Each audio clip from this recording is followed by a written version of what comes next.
everyone. Thanks for tuning in. We're in the midst of day 23 of the Derek Chauvin trial. There is a curfew called tonight. It's for 7 p.m., less than 3 hours from now. So please stay tuned as we're going to keep on dealing with everything. Curfew has been called for not just Brooklyn Center, but Hennepin, Ramsey, Anoka counties. So please take note of that. If you need to go get groceries, food, supplies, please get right to that. It is in effect until 6 a.m. I just wanted to really triply underscore that this is happening. So we saw a pretty serious press conference from state officials. I'm going to go back to court. It does look like they're moving around, so I think they're going to be starting shortly. Thank you all for joining us. We really appreciate your support. Please keep sharing our material at unicornriot.ninja. Again, thanks everyone in the team for working so hard on this today.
Thanks for joining us, everyone. This is Dan at Unicorn Riot.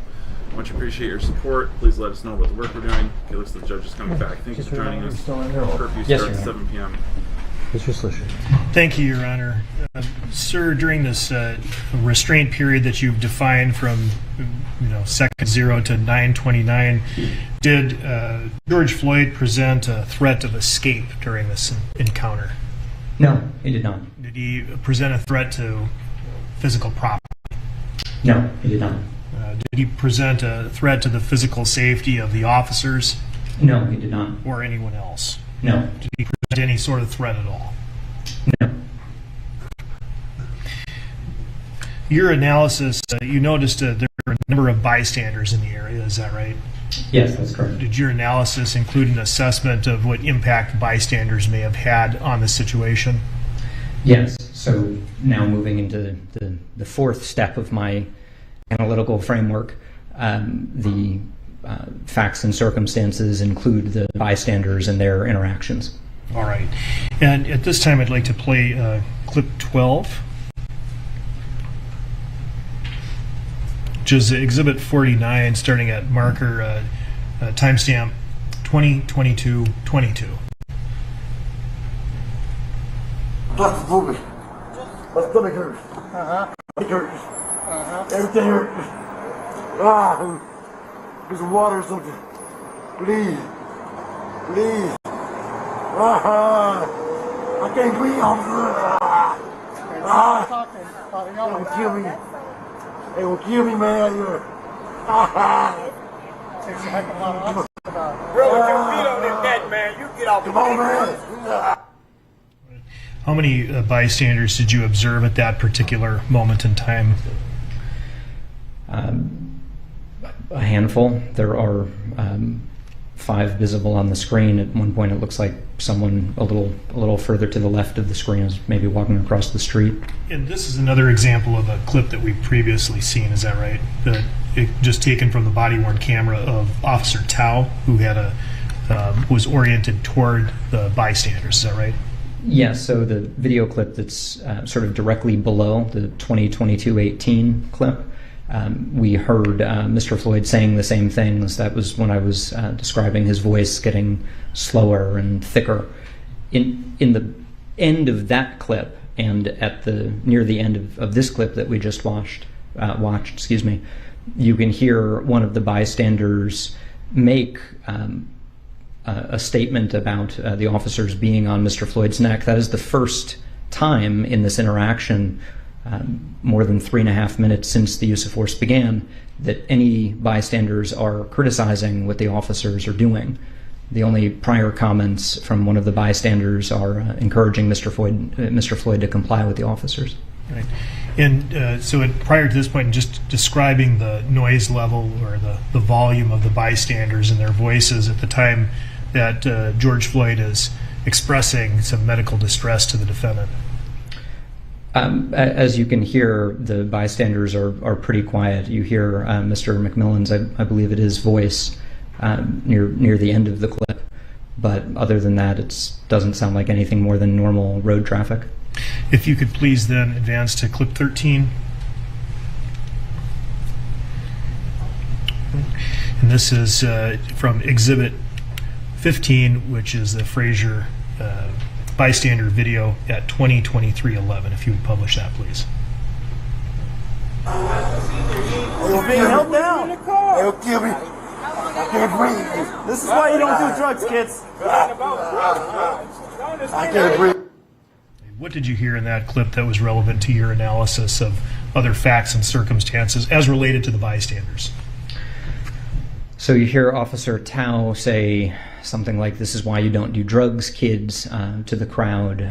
You can see when he makes that comment, he's standing sort of parallel or maybe next to the officers. That's relevant because if you are concerned about a crowd, if you are worried about interference from bystanders, you don't say things that are likely to exacerbate that situation with the crowd. And a comment like, "This is why you don't do drugs, kids," is not report building. It is... I'm gonna, excuse me, I'm gonna sustain as cumulative. At some point, did the noise level of the crowd increase? Yes, it did later in the incident. And at this point, I'd like to play clip 14, which is from Exhibit 15 at 20:29:03. You can see, before we play it from the timeline, this occurs after the ambulance had arrived and the restraint period was over. Is that right? That's correct. At this point, the use of force was concluded, and Mr. Floyd was, I believe, on the gurney or being loaded into it. All right. If you would publish that last clip, please. Don't touch me. Do not touch me again. Don't touch me. Don't touch me. Don't touch me. I've been here the whole time. Don't touch me. And if you can take that down. And again, that happened after the restraint period was over. Is that right? And the paramedics had arrived? Yes, it did. And as we discussed, as you're evaluating use of force, you look at the facts and circumstances as they existed at the time, which means you can't consider events that occurred later after the use of force is concluded to justify earlier use of force. In your analysis, did the bystanders present a threat during the restraint period? No, they did not present a threat to the officers. And it's judged by a reasonable officer on the scene in the defendant's position. Would a reasonable officer have perceived them as a threat? No, the facts and circumstances suggest not. For example, Officer Tao did not interpose himself between the bystanders and the other officers until more than 6 minutes into the prone restraint period. His communications with the crowd were, as discussed, when individual bystanders stepped into the street and were directed back up onto the curb. With one exception, they did so within a few seconds without any type of physical contact. When there was physical contact between Officer Tao and one of the bystanders who looked like an older child or a young boy, that bystander was swiftly grabbed and pulled away by another one of the bystanders. Now, did you see the defendant interact with or in the area of any of the bystanders after the restraint period was over? After the restraint period was over, yes, the defendant left the position where he had been during the restraint and walked back, I believe, to his squad, the police vehicle, walking by several of the bystanders, not really interacting with them, but just walking by them or near them. And then once in his vehicle, he interacted with, I believe, the same bystander we had discussed earlier, Charles McMillan, apologies. And do you recall, in reviewing this matter, reviewing a statement that the defendant made to Charles McMillan explaining his use of force upon Mr. Floyd to Mr. McMillan? Yes, I do. Do you recall what the defendant's explanation for his force level was? So this, of course, will not be an exact quotation, but it was something akin to describing Mr. Floyd as a pretty big guy, possibly under the influence or on drugs, and that officers needed to keep control over him. Okay. And what is your assessment of this explanation? Does it justify the level of force based on the defendant's explanation to Mr. McMillan that was used on Mr. Floyd that day? All of those individual statements are true. Mr. Floyd was a large individual, and there was, as we've discussed, ample reason to suggest to a reasonable officer that he may be impaired by alcohol or drugs. But no, officers in this situation, and a reasonable officer would have perceived in this situation, that they could maintain control of him without putting a knee on his neck or keeping him in that prone position. Is there a national recognized standard for police officers with respect to the duty to render aid and preserve life? Yes, it has long and rather loudly been said that the sanctity of human life is the highest priority in policing. That's absolutely generally accepted in policing. And what does that include? What does that mean in practice? It has a couple of different implications, one of which regard to the use of force itself, the second of which is the duty to assist or render aid to the extent that the officer has the ability and equipment to do so when individuals are in medical distress. What if the officer doesn't believe the person who's reporting to be in medical distress? Officers are not paramedics, they're not EMTs, they're not medical diagnosticians, they're not doctors. The person may be lying, but officers have a duty to respond to the situation as it appears. They cannot take for granted, just because some people lie to the police about medical distress, that everyone they're interacting with, or that any one in particular person they're interacting with, is lying about being in medical distress. You have to take that seriously. And what facts and circumstances does a reasonable officer take into account when determining whether or not they should render medical aid? A whole range of factors. What someone is saying, how they are saying it, observations by other people. In this case, in the clips, you hear bystanders identifying that Mr. Floyd is not responsive, for example, or may not be breathing.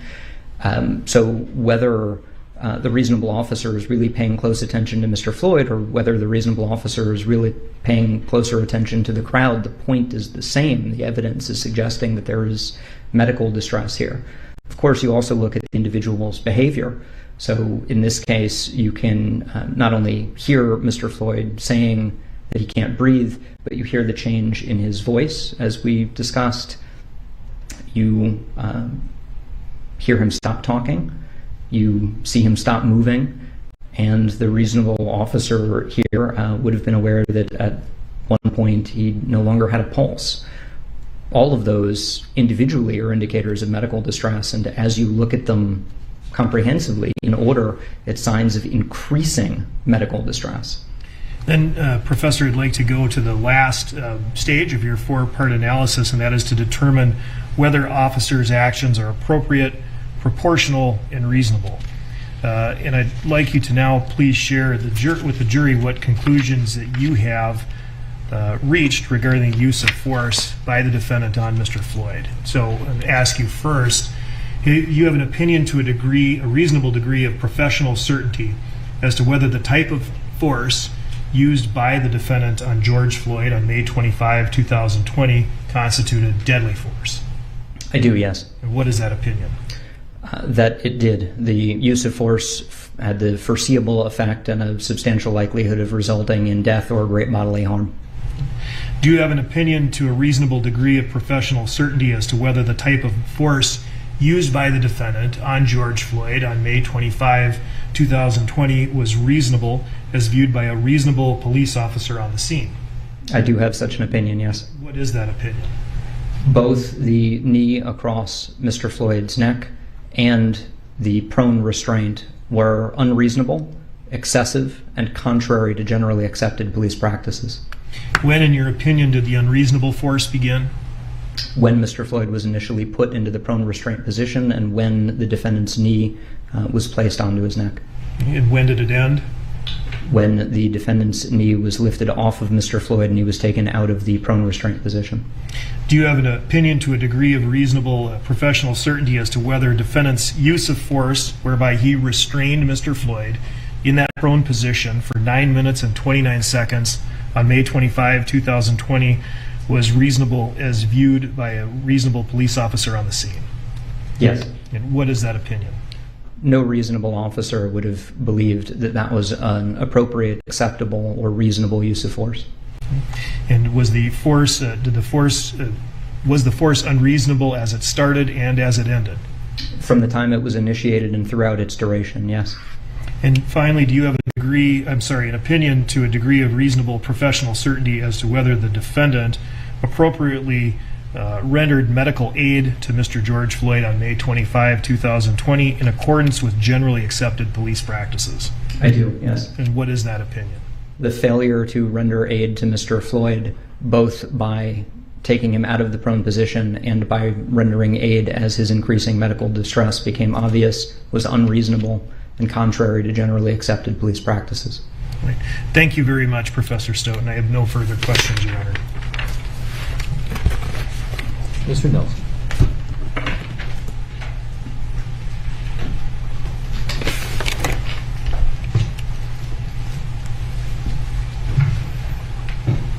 I may have just a moment, Your Honor.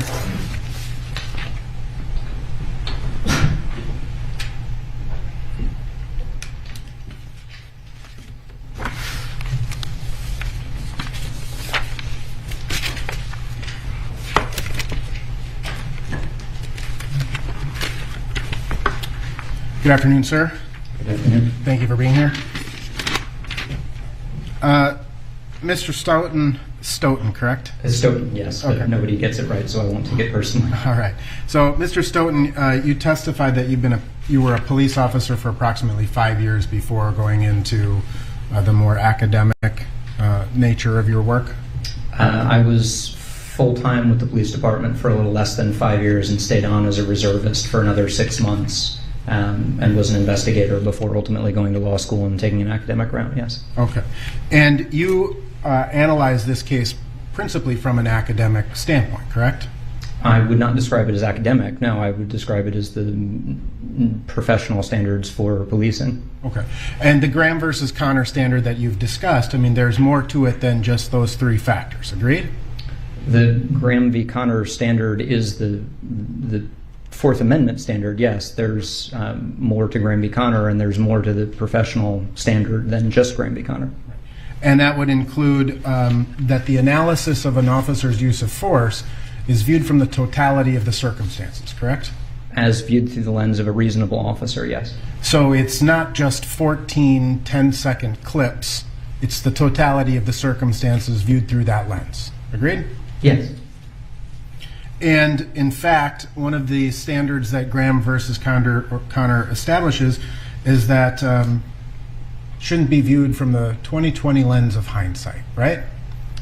The 20/20 lens of hindsight is an admonition to not rely on evidence that was not available to officers at the time. It's part of the reasonable officer on the scene standard. It, of course, doesn't mean that we can't evaluate an officer's use of force after the fact. Understood. But the information, what we look at is the information that was available to the officer on scene at the time based on the reasonable officer standard, right? Not exactly. It's the information that was available to a reasonable officer at the time, not a subjective, the information that the individual officer had. Understood. So we look at it from a broader lens than just the officer that was actually on scene. Agreed? An objective lens, yes. Right. And that includes all of the things that would be known to a reasonable police officer on the scene. Yes. All right. So you started, you described your kind of four-prong approach to the analysis of this particular case. Same approach you take in every review you've done, correct? Yes. And ultimately, you focused the majority of, as I understood, the majority of your testimony, your direct testimony, on the third and fourth prongs of that analysis. Would you agree with that? No, I would describe most of my testimony as being about the second and third prongs, whether Mr. Floyd presented any threat, and if so, how much, and the risk factors to Mr. Floyd, the foreseeable effects of force. Okay. I apologize. You're right, the second and third. The fourth being the generally accepted police practices, right? Yes. All right. So let's start kind of from the beginning. One of the things that a reasonable police officer is entitled to do is rely on his or her training. Agreed? In part, an officer is not entitled under that professional standard to rely on training that's unreasonable. So the training has to be consistent with generally accepted police practices.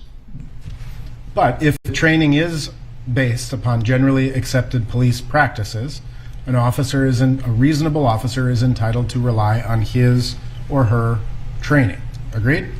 I'm not entirely sure what you mean by entitled to. I'm analyzing whether an officer's actions are consistent with those generally accepted police practices. So if the training is consistent and the officer's behavior is consistent, then yes, but I'm not quite sure what you mean by entitled.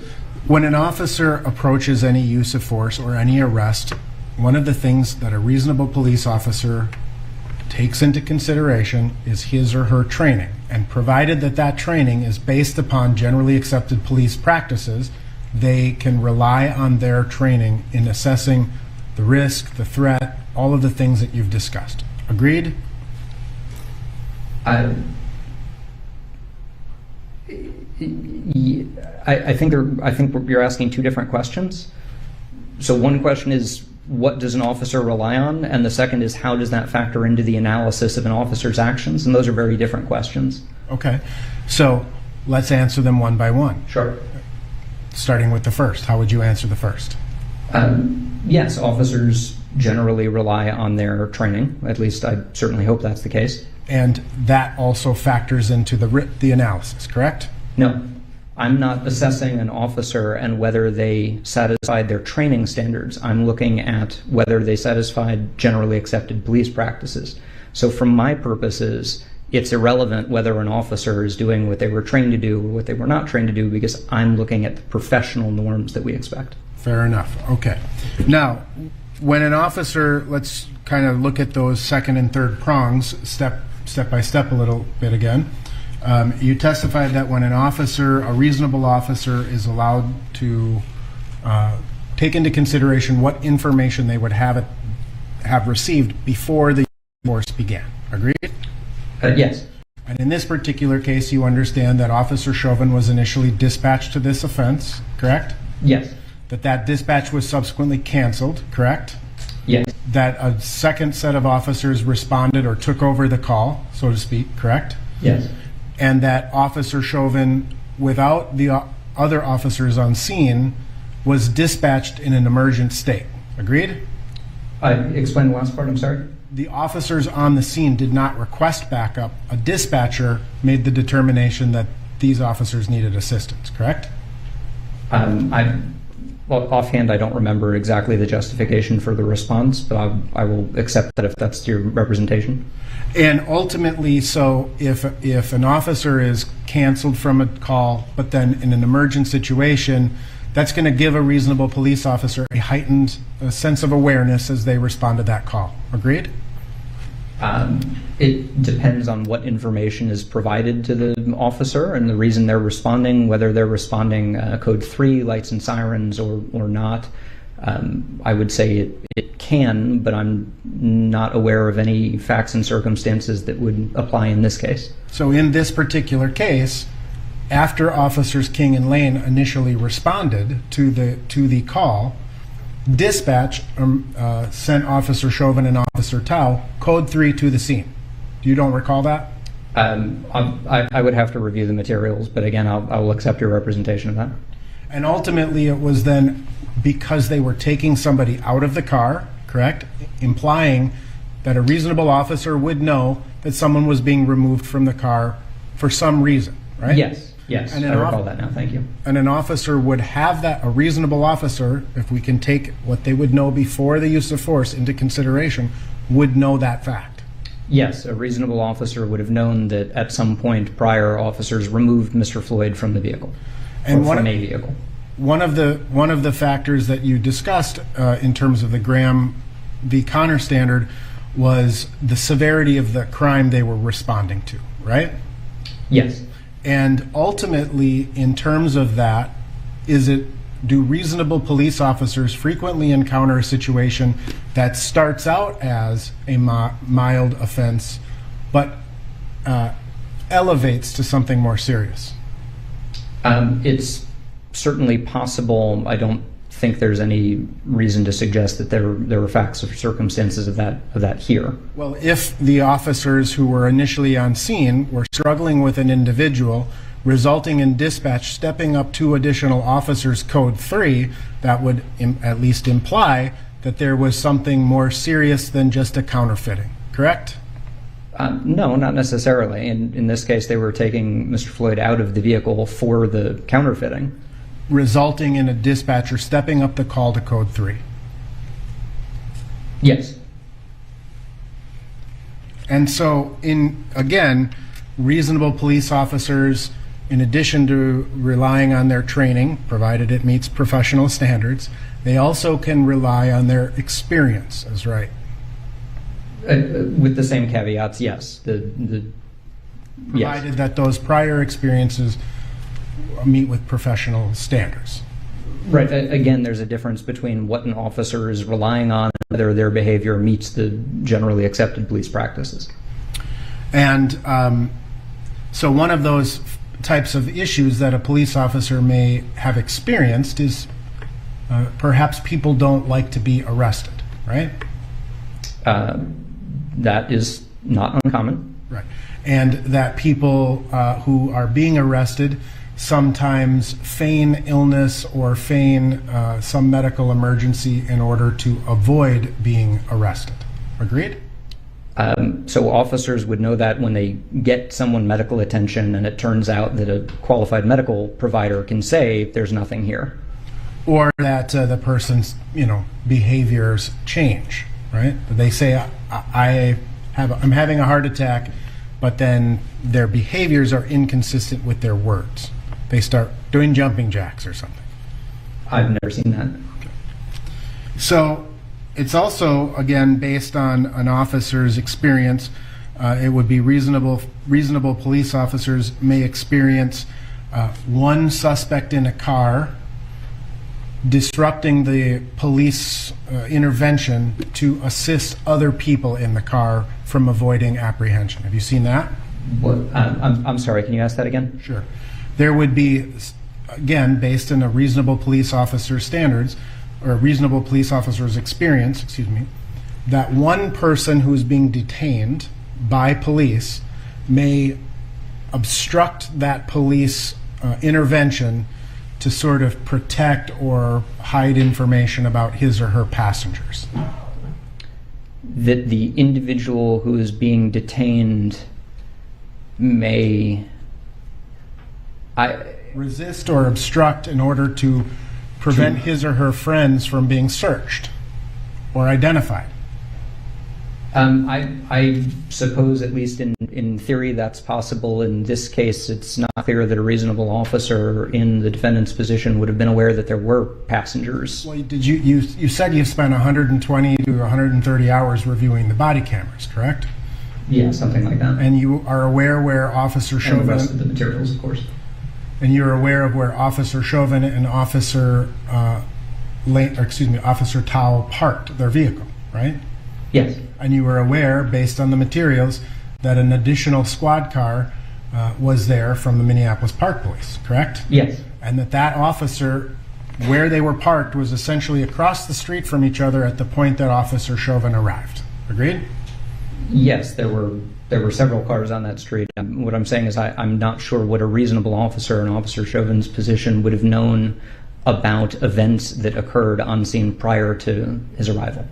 He would know that other officers also responded, correct? Yes. And based on the dispatch, we know that Squad 830 from the Minneapolis Park Police arrived. Yes. Right? And when he arrived, he would be able to look across the street, see that park police officer engaged with and doing whatever he's doing. Presumably. Presumably, if he looked across the street and saw that, I don't know what the officer was doing at the time or what... An officer has to be attuned to his or her circumstances and surroundings. Agreed? Yes. A reasonable police officer has to have a particular situational awareness, right? Yeah, yes, I wouldn't say a particular one. I would say a general situational awareness, absolutely. Right, and so when Officer Chauvin arrived, if he parked directly across the street from another squad car and was aware based on dispatch that another squad car was in fact present, a reasonable officer would be generally aware of what all officers are doing, right? No. A reasonable officer who arrives without more specific information would not know whether that park police officer is talking to other witnesses about the counterfeiting ball or other suspects or passengers in the vehicle that Mr. Floyd was taken out of. Just seeing an officer interact with someone does not provide nearly enough context to understand, well, the context of that interaction. And so a reasonable officer would never take into consideration that other officer, even if it were another citizen, in terms of, again, the use of force, that other officer becomes unavailable to assist him based on what he or she is doing. Objection vague and compound. Overruled. The officer would... I'm sorry, can you ask that again, please? A reasonable police officer arrives on scene, right? He looks to his left and he sees an officer talking to two citizens. He looks to his right and he sees two officers struggling with an individual, or having a point of contention, I believe you called it, with an individual, right? At the point where he arrived, I wouldn't call him struggling, but yes. Right. But he observes that there's obviously something that's a little bit more serious going on here, right? Yes, at least they have one individual in custody there or in handcuffs, yes. Right.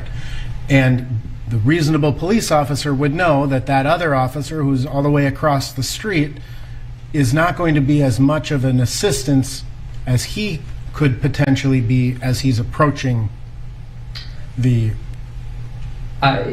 Yes, if I understand your question, yes, as the officer arrives there, he is in a better position to offer immediate assistance to the officers interacting with the handcuffed individual than an officer who is talking to whomever.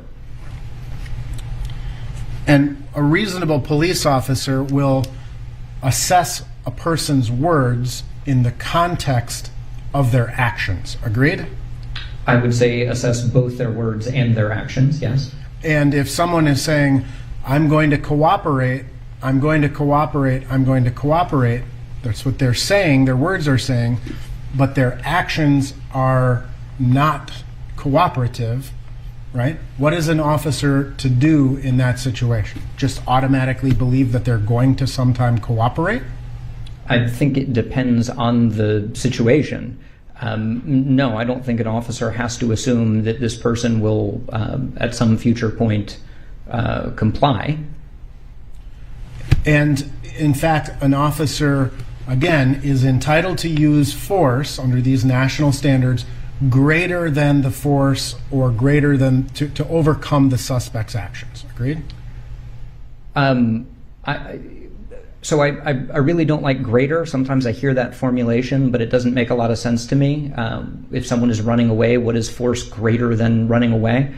I would say that an officer has to use or can use force that is proportional and reasonable to address an individual's noncompliance or resistance, assuming, of course, that they have legal authority to do so. Right. And how it is frequently described in these materials that you've reviewed is that an officer can use an amount of force that is greater than the force being used by the suspect in an effort to overcome that resistance, right? Are you asking me about the MPD training material specifically? Yes. Objection, Your Honor, beyond the scope. Sidebar.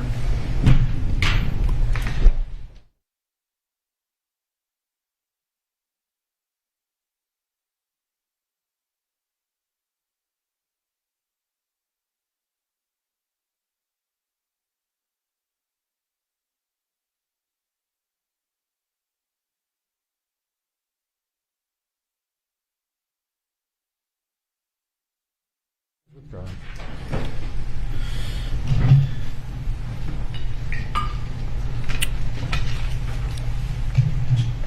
A reasonable officer is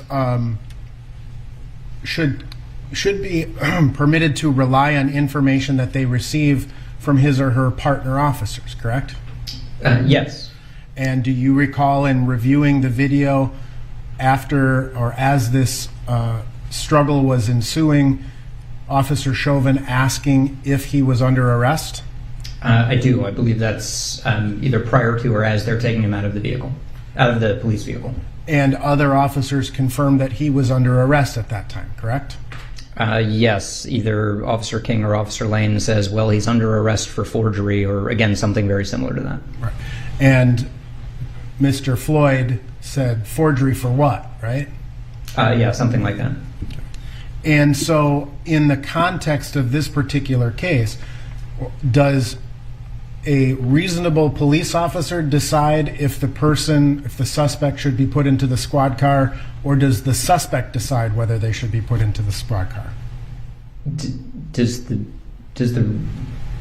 officer determines that someone should be put into the squad, again, assuming there's legal authority and the like. Right. And so, assuming that there's legal authority, the suspect does not get to dictate, do I get to sit on the ground or do I have to sit in the squad car? Agreed? To some extent, yes, absolutely. There's yes. Now, as we watch through the clips that you selected, the clips that we watched were not chronological necessarily in their order, were they? Going in sort of top row and bottom row, each was chronological, right? The first clip happened first, the last clip happened last, and then we went back to the beginning on the bottom part, right, on the foreseeable effects discussion. Reasonable officer would also presumably have some knowledge about his partners, correct? You might need to define some knowledge, but they would certainly know some stuff about the other officers that they were interacting with at close proximity, yes. A reasonable officer may know that these other officers who are on scene were on their second or third day as police officers. Objection, Your Honor. Overruled. It depends what the officer knows at that point. If those are facts and circumstances that they are aware of, then a reasonable officer would be aware of it, yes. It's entirely possible for an officer to work with an officer in the field that they don't know how long they've been on the field. Now, you testified on direct examination that a reasonable officer would, when they approached and saw what was happening with Mr. Floyd, would know that, for example, that person had been searched, right? I believe I said that it would certainly suggest that someone has been searched, because you don't generally load someone into a vehicle before they had been searched. But you don't know if the search was, that reasonable officer would not necessarily know if the search was thorough, correct? Because they didn't see it. As you pointed out, officers are allowed to rely on the information that they get from other officers. So while no, the officer is not in a position to gauge how thorough the particular search was, there is an element of relying on other officers to do the job they've been trained for. And also in terms of, you don't know whether the vehicle that the person and or his occupants was in was searched. A reasonable officer wouldn't necessarily know that at that point. Yes, that's correct. Without additional information, I don't know why a reasonable officer would know that a vehicle had or had not been searched, or had or did not have occupants. But in fact, during the course of their interaction with Mr. Floyd, the officers did in fact discuss that Park Police was over with the occupants of the vehicle, and that the vehicle hadn't been searched yet, right? At which point? As they had Mr. Floyd restrained. I can't tell you exactly when that happened. I remember some discussion to that effect. So officers, you would agree they go through this process of reassessment, the reasonable police officer does, right? I certainly hope so, yes. And officers will get information that may change how to deal with a particular situation, right? Yes, as officers get additional information, they may update their response, escalating or de-escalating a use of force, for example, or talking to one person or not talking to one person that they had originally intended to speak to. Sure. Now, in terms of, again, the concept of situational awareness, an officer has to be aware of his or her surroundings, agreed? Yes. And that would include things like being on a busy street, right? Yes, tactically that's why you don't want to prone someone out on a street when you have the option of not doing so. In terms of those tactics, however, when Mr. Floyd, so I want to make sure that we're very clear here, in your position, from your review of the reasonableness of the use of force, it was unreasonable for the officers to put Mr. Floyd in the prone position at all, period, correct? Yes, at that point, he did not present a threat to the officers or their interests. He did not present a threat of escape. The officers used some amount of force to put him into the car, and I have no issue with that. But putting him in the prone position, especially on the street side of the car, was unreasonable and excessive and contrary to generally accepted police practices. Reasonable minds can disagree, agreed? On this particular point, no. Okay, so Sergeant Steiger, who testified earlier, did you have an opportunity to review his testimony? I believe yes, I did. Okay. And so his assessment that it was reasonable for the officers to use the prone position at that time, you would disagree with him? I disagree. I think putting someone prone is unreasonable there. They are already handcuffed. The prone position is a transitory position used to restrain someone, handcuffs, or I suppose hobbles. In this case, officers took Mr. Floyd out of the car, put him on his knees, and then put him onto his side. And again, if they had stopped there, I would not have any quibble with their actions. Now, you testified that you described the prone position as transitory in nature. It is, yes, for 30 years or so, it's been generally accepted that that is a transitory position for the purposes of handcuffing or securing. Are there ever situations where officers would keep a person in the prone position longer than a transitory nature? There shouldn't be. The putting someone in the recovery position is literally a matter of rotating them 90 degrees onto their side. Officers can maintain as much or almost as much control over the individual. So while I suppose it's hypothetically possible, if there's, if gunfire breaks out and the officers are laying on someone to protect them with their body, maybe, but certainly not in this case. So you in your academic endeavors, you submitted a opinion piece to the Washington Post. Do you recall that?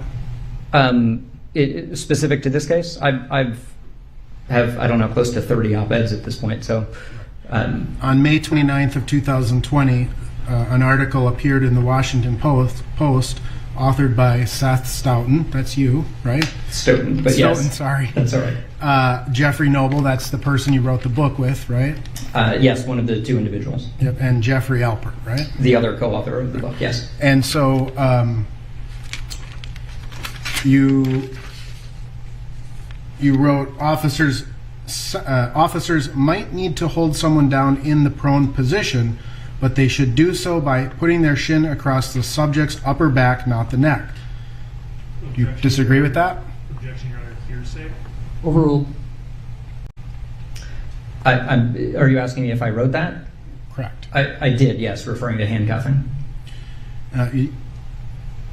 Pressing on someone's neck risks damaging the cervical spine or breaking the hyoid bone, which can be fatal. Yes. And this was an opinion that you had formulated. Your opinion piece was from 4 days after this incident? That, yes, it was based on the review, as I think I write in the first or second paragraph of the opinion, the limited information that was available at that time. Right. And so at that point, it's fair to say that you had already formed the opinion based on that limited information that this was an unreasonable use of force. I think it's fair to say that I had formed the opinion that putting your knee across someone's neck, except in absolutely unbelievably rare circumstances, is generally an inappropriate use of force. This is an application of that generally accepted practice. Of course, as I reviewed all of the materials in this case, some of the opinions that I discussed at the bottom of that op-ed changed, and this was not one of them. The additional information confirmed that the knee across the neck was inappropriate and that the prone restraint was inappropriate. Was the knee, in your opinion, across the neck throughout the entire 9 minutes and 29 seconds? From my perspective, that's irrelevant. The knee should never be on the neck. It was certainly on the neck for a majority of the time, even if it was moved off of the neck at certain points. Were you able to somehow determine the amount of pressure that was applied to Mr. Floyd's neck? Not with any specificity, of course. There are some indicators that it was a substantial amount of body weight, but I can't tell you exactly how many pounds.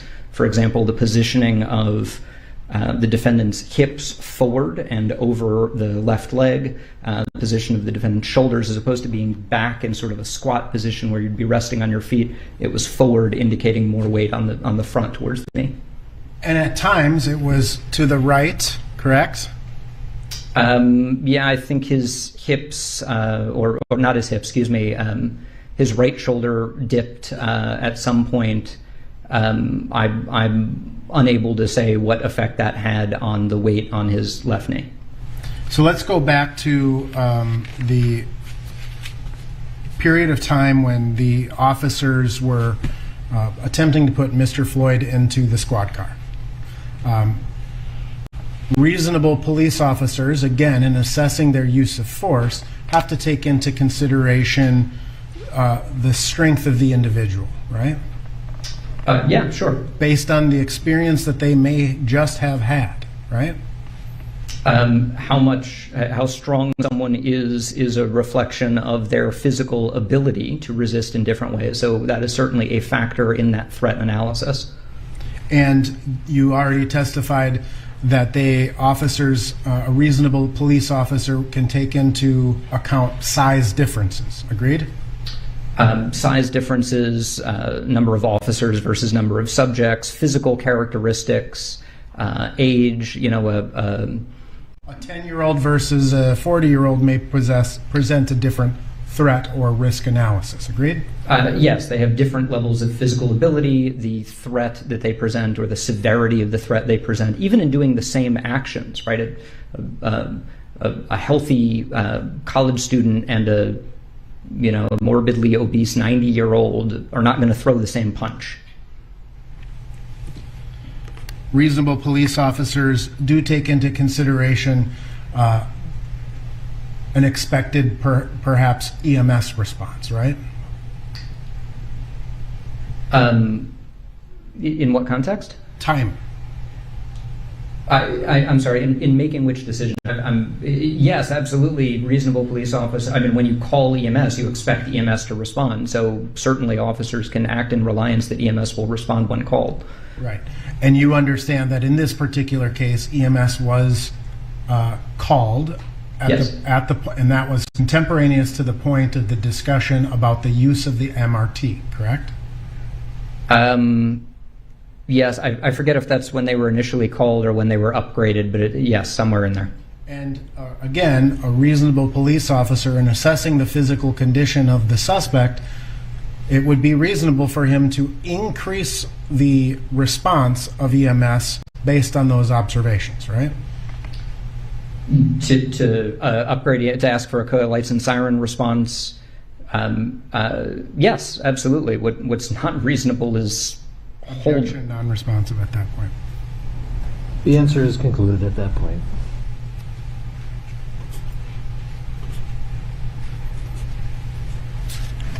A reasonable officer has to take into consideration his or her position relevant to other bystanders, right? I mean, meaning if a police officer's on the knees and there's a crowd of people that are standing above them, that's a consideration that a reasonable police officer would make.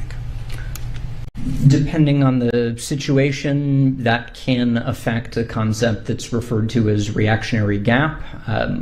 It's one of many such factors in this totality of the circumstances.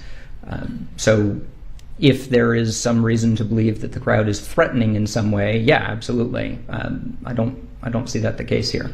You've seen, obviously, the footage, and at one point you observe Officer Chauvin reach for his mace, correct? Yes. And shake it? He takes it out of the holster, and I forget if he shakes it, but he definitely has it deployed, yes. While saying to the crowd, don't come over here. Or something like that, yes. Reasonable police officer would know that they are being recorded, right, in this situation. The officers are wearing body cameras, so they should know that they're being recorded. And based upon your review, it appears that several people are standing right out in front of the officers holding what appear to be cell phones, correct? Oh, yes. And a reasonable police officer who is situationally aware, would be aware that they are being recorded by the bystanders, right? I think that's a fair description depending on the positioning of the officers. I'm not sure a reasonable officer in Officer Lane's position at Mr. Floyd's feet would have been aware, but in the defendant's position, yes. And you're familiar with the concept that sometimes situations may look awful, but they may be lawful. With the concept? Mm-hmm.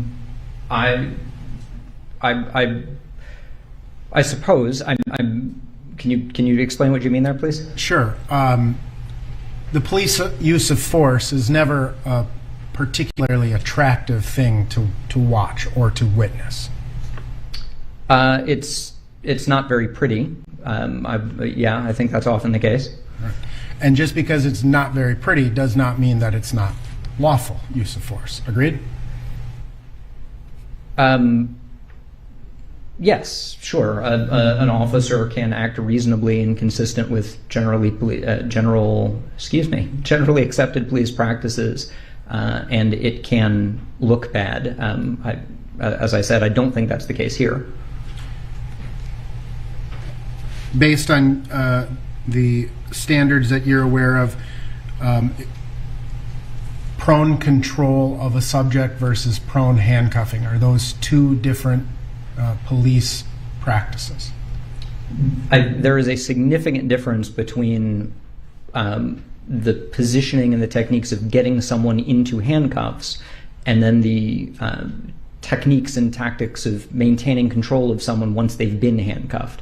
So if that's what you're asking, yes, the actions that an officer takes while handcuffing someone are not necessarily justified after the individual has been handcuffed. Your aware of the general concept of a use of force continuum, correct? Oh, yes. And that a use of force continuum may include also what is called passive resistance. Agreed? The resistance portion of a use of force continuum can include what we can call passive resistance, absolutely. And passive resistance does not exclude the possibility of the use of force. That's correct. So to go back to my previous example, if you have someone who is laying across a driveway, for example, protesting whatever happens on the other side of the driveway, the officer may use force to address that passive resistance to move that person, sure. Again, there has to be a threat that they're addressing with that passive resistance. So in terms of the, at the point Mr. Floyd is placed prone on the ground, do you observe him continue to kick his back legs? Are you talking about as he is brought down to the ground? Yep, initially. So there's one movement that's captured on, I believe, Officer King's and Officer Tao's body cameras that looks to me as if Officer Lane is grabbing Mr. Floyd's leg and pulling it and straightening it and rotating it. That is my interpretation of what is happening there. And in fact, at that particular point, Officer Lane says something to the effect of, Jesus Christ. I don't remember if it's at that particular point. Yes, it's not clear to me what he's referring to. He later makes some comments about what appear to be the smell of Mr. Floyd's feet, so I'm not sure what he's responding to when he says that. So you did not observe him attempt to control Mr. Floyd's legs at that particular point? Oh no, he was definitely controlling Mr. Floyd's legs at that point. When the officers bring Mr. Floyd from his knees onto his side, and then from his side into that prone position, that grabbing and what I see as pulling the leg is part of controlling the leg to flip Mr. Floyd's hip and put him into that prone position. At which point, Officer Lane kneels over and then later holds Mr. Floyd's leg. So yeah, he was definitely controlling his legs. Now, you would agree that a reasonable police officer has to assess multiple situations simultaneously, agreed? No. A reasonable officer has to assess the situation that they're in. Certainly there are simultaneous inputs to that, but they're in the situation that they should be focused on. So a reasonable officer who's in a situation where three officers have just struggled with an individual, they're going to have some sense of exhaustion themselves, agreed? Depending on the length of the struggle and their efforts in the struggle, in this case it was relatively abbreviated. They would have to take into consideration the changing circumstances throughout the use of force, agreed? Absolutely, they need to take into account changing circumstances. And you were shown some footage of the crowd that was present or that formed initially was a relatively small crowd, agreed? Yes, I mean, personally, I wouldn't describe it as a crowd. It was like 12 to 15 people, including folks over by the bus stop, so a group of bystanders. People across the street as well, right? There was at least one person filming from across the street. I don't remember seeing many bystanders on the other bystanders' cameras. Okay. You agree that the camera only captures what the lens captures, right? Any individual camera? Yes. Any individual camera will only capture what's on camera. And so, for example, that city pole camera, the milestone camera, you can see other individuals standing, more than one individual standing on the sidewalk across the street from where the officers were positioned. Agreed? Yes, at times, yes. And at various points you would agree that there were people across the street to the southeast, excuse me. Is that the Dragon Walk restaurant? Correct. Yes. So Yes, I believe the park police officer remained over in that way, in that direction. With, you know, to be 2 other passengers who were in the vehicle, at least, correct? I do, yes. And also, I know that, but they're standing there. So officers who are in the scene, a reasonable officer is assessing not just what's in front of him in terms of the subject, but they're assessing, does this group of people present a threat or a risk to me? Yeah, that's the basics of situational awareness, right? Knowing, not getting so focused on one particular thing that you lose awareness of the broader situation, the context in which you're acting. Yep. And again, a reasonable officer, in terms of situational awareness, will try to be aware of what's behind him. Agreed? Yes. Or to his right or left. The surrounding situations, yes. And reasonable officers can be distracted by those types of things. So depending on what those other stimuli are, yes. In this case, the first, again, more than 3.5 minutes, there's no criticism from any bystanders. There's either silent bystanders or, in the case of Mr. McMillan, bystanders who were urging Mr. Floyd to comply with the officers. There was also radio traffic, agreed? Some amount of radio traffic, yes. Confirming at one point at least that EMS was en route, code 3. Yes, that was, I think, relatively late in the interaction, but yes. Or confirming that they were at a particular location. It was at the particular time. We watched a couple of seconds as they were discussing whether Mr. Floyd was using some sort of controlled substances. Would you agree with that? Yeah, so yes, I do. A reasonable officer has to take into consideration, as you testified, that the suspect may be under the influence of a controlled substance, right? Absolutely. And a reasonable officer, based on nationally accepted standards, you testified has a duty of care in that particular situation, right? In the situation where someone is potentially under the influence of controlled substances? Yes. So my testimony was an officer certainly has a duty to render medical aid as appropriate. Just because someone might be on drugs doesn't necessarily create a medical situation, but it certainly affects their susceptibility to positional asphyxia, which officers should take into account. And a reasonable police officer, in terms of his or her belief that someone may be under the influence of a controlled substance, can take into account that that person may be stronger than they would normally. In terms of assessing the potential physical ability of the individual, yes, that of course doesn't play into the opportunity or the apparent intention prong of threat. You would agree that reasonable police officers should have a higher level of awareness than non-law enforcement officers?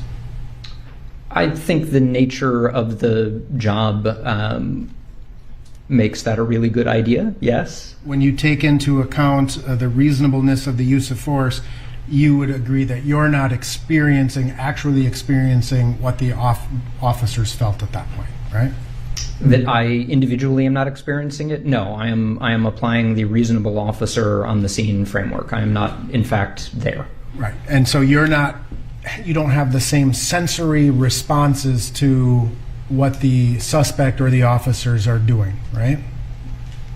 You would not know, for example, is this person tensing his or her muscles?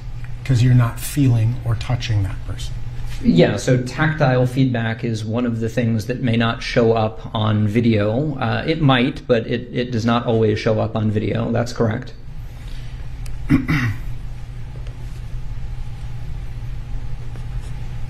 When you do your use of force analysis, you're not doing it in a dangerous environment, I presume. Without making any jokes about my kids, no, I'm not generally doing it in an extant dangerous situation. You have the luxury of slow motion, enhancements, looking at things from multiple perspectives. Agreed? Objective, argumentative. Overruled. So for the portion of the inquiry where for the portion of the inquiry where I'm identifying what the underlying facts were, yes, I can slow video down, I can freeze frame it.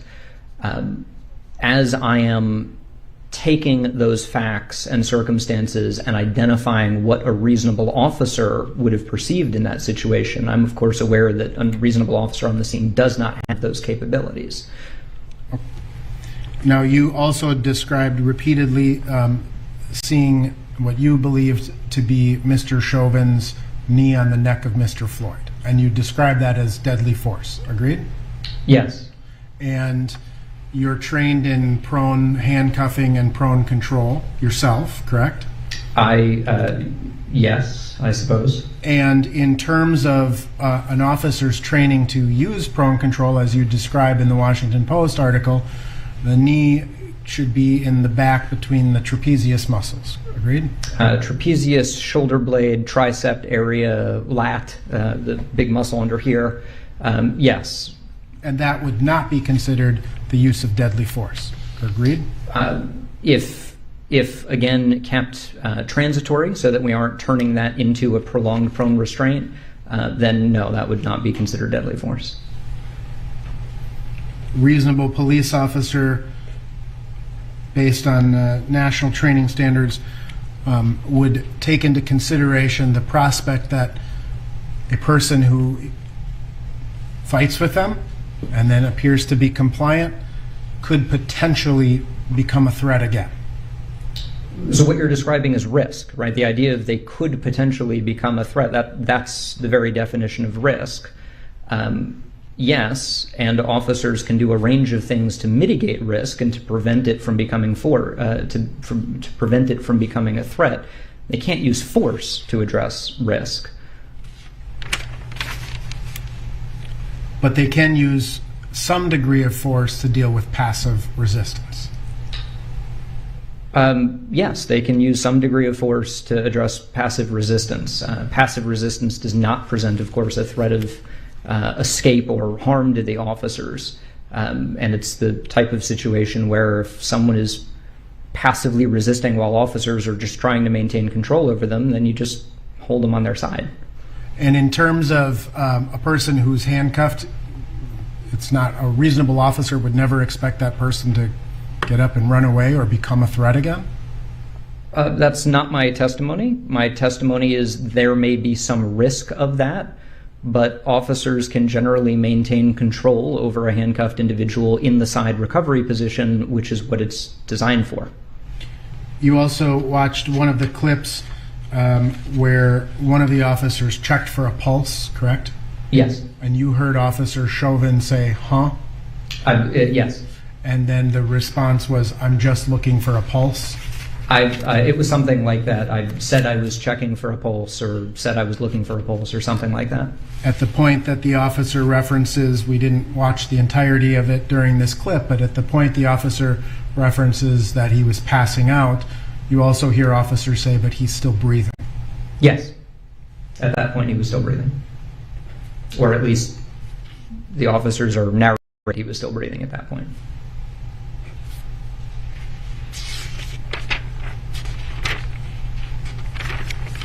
I have no further questions, Your Honor. Redirect.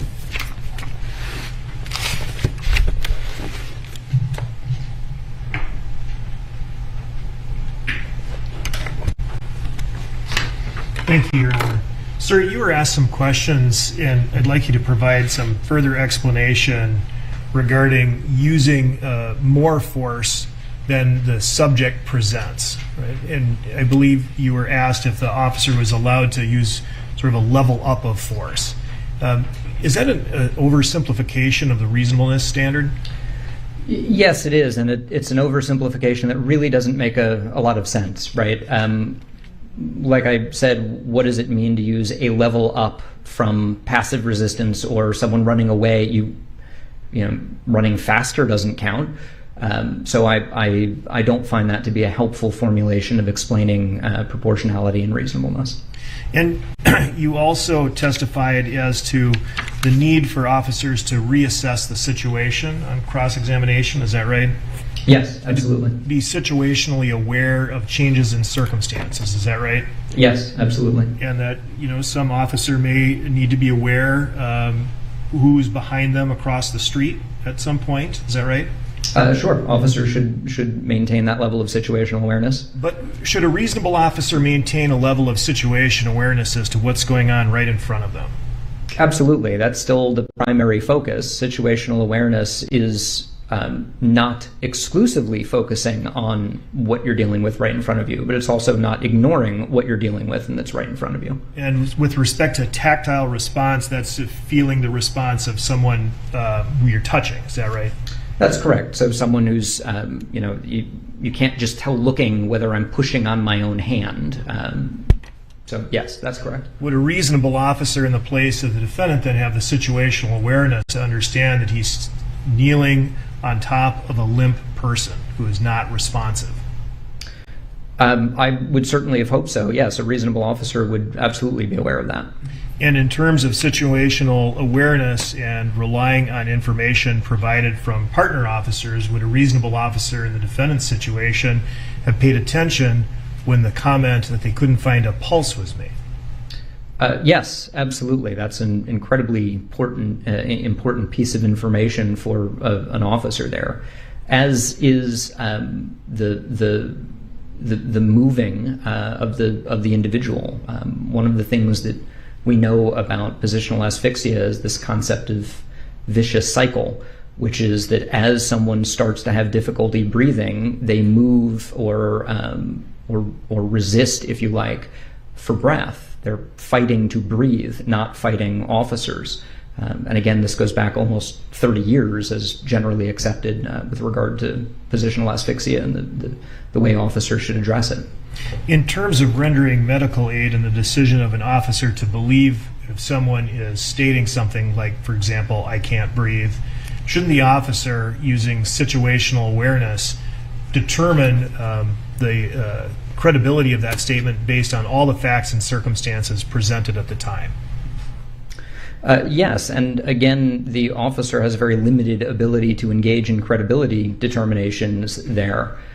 So if someone is expressing difficulty breathing, you roll them onto their side so it's easier for them to breathe. That is what the side recovery position was intended for. One hypothetical situation is that a person standing in the distance from me to you, speaking in the tone that I'm speaking, expressing to you that I can't breathe, you might have a reason to doubt that based on all of the facts and circumstances, correct?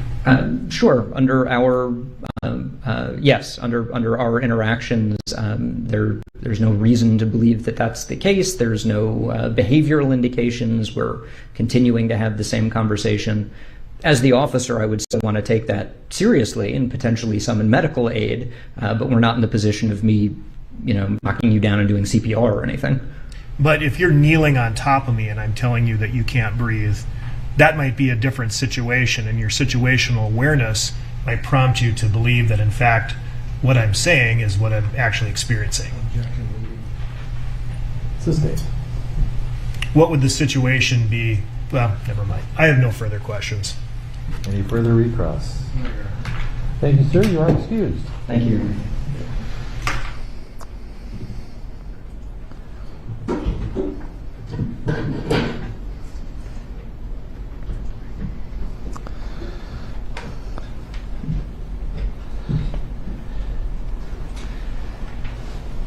Members of the jury, we will be taking our adjournment for the day, but I wanted to give you an idea of a little bit of time frame now that we're getting closer to the end. We expect that we'll be moving to the defense case tomorrow, and accordingly we expect that we'll finish all the evidence in this case by the end of the week, possibly with even Friday off. My preference is not to make the attorneys close on Friday, because when they close, this case will be submitted to you for deliberation, which means at that time, as we warned you long ago in jury selection, you'll be sequestered. If I were to have closing arguments on Friday, that would mean you'd be sequestered in your weekend, and I don't know if you have any plans. I'm not going to do that. My preference is to give the attorneys more time to prepare their closing arguments and have the closing arguments, we predict, on Monday. At that point, you will be sequestered. So you'll get some more information from the sheriff's deputies regarding that, but expect that you will, when you report for duty on Monday, that it will be followed by sequestration. So, pack a bag. But the deputies will give you a little more information. Just wanted to kind of give you that so you can plan your own lives around that. And we will see you tomorrow about 9:15. Thank you. We're in recess.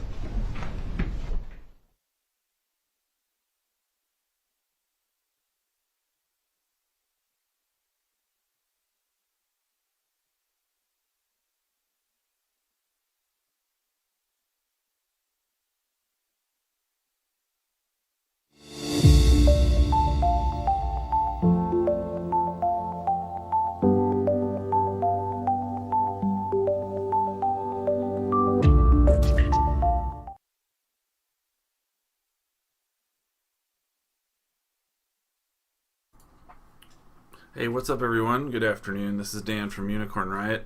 Really appreciate you tuning in today.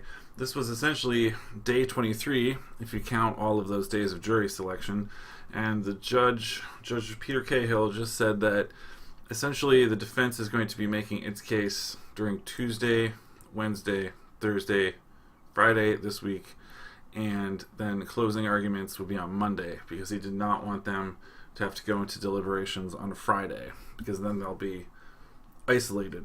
Basically, the jury is going to be isolated. They won't be able to be with their families during that period. So I'm trying to stress it's a fairly big deal. You have more than 2.1 million residents of Minnesota are going on curfew in a little under 2.5 hours right now. I'm going to, give me, sorry, one moment please. I'm going to save us from this audio issue. Sorry, just 1 second. So we'll play some more from the live streams that happened on yesterday with the traumatic instances there. Oh, okay. All right. So the court feed just went down, but I should be able to have that not blast you with sound. I think we're good. One moment.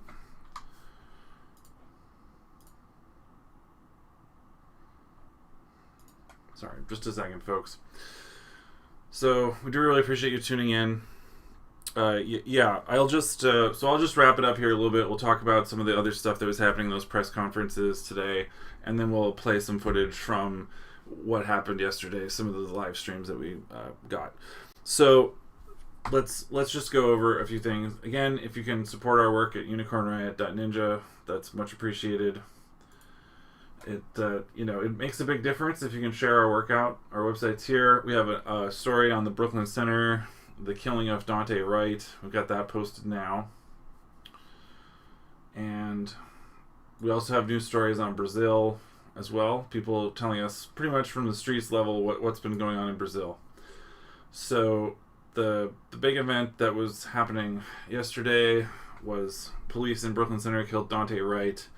There was a press conference this afternoon. There was body camera footage that was played back for the journalists that showed what the local police are attributing to be an accidental shooting.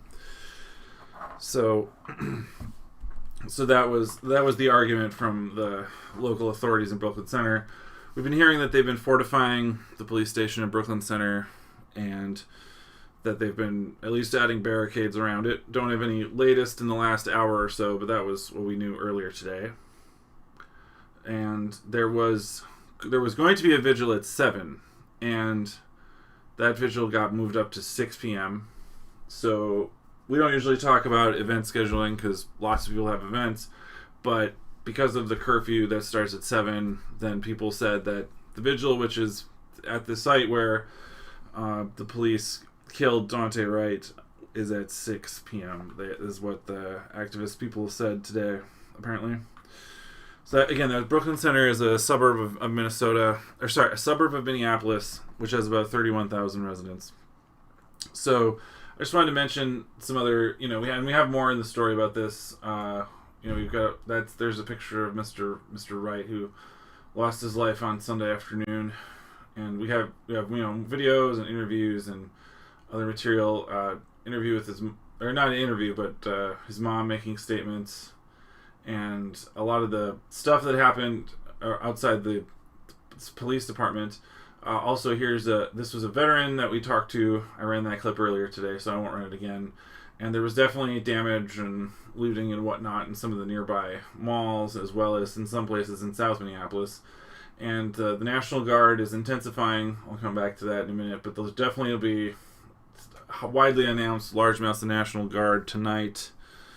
So, among the police forces that were responding to this, Harrington, the Commissioner of Public Safety, said at a 1 a.m. press conference that a lot of this was directed by the West Metro Police Command, which is like a multi-jurisdictional police command in the county.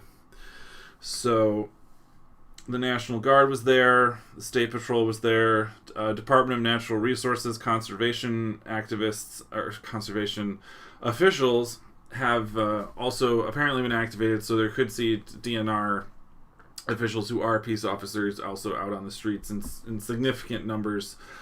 The Operation Safety Net is the task force sort of framework around the whole avoiding civil unrest that the authorities are trying to do during this trial. It's Operation Safety Net, and they announced that they moved everything up to what they called Phase 3 mobilization yesterday when they learned that this was happening, and that meant activating more National Guard and then moving them into Brooklyn Center.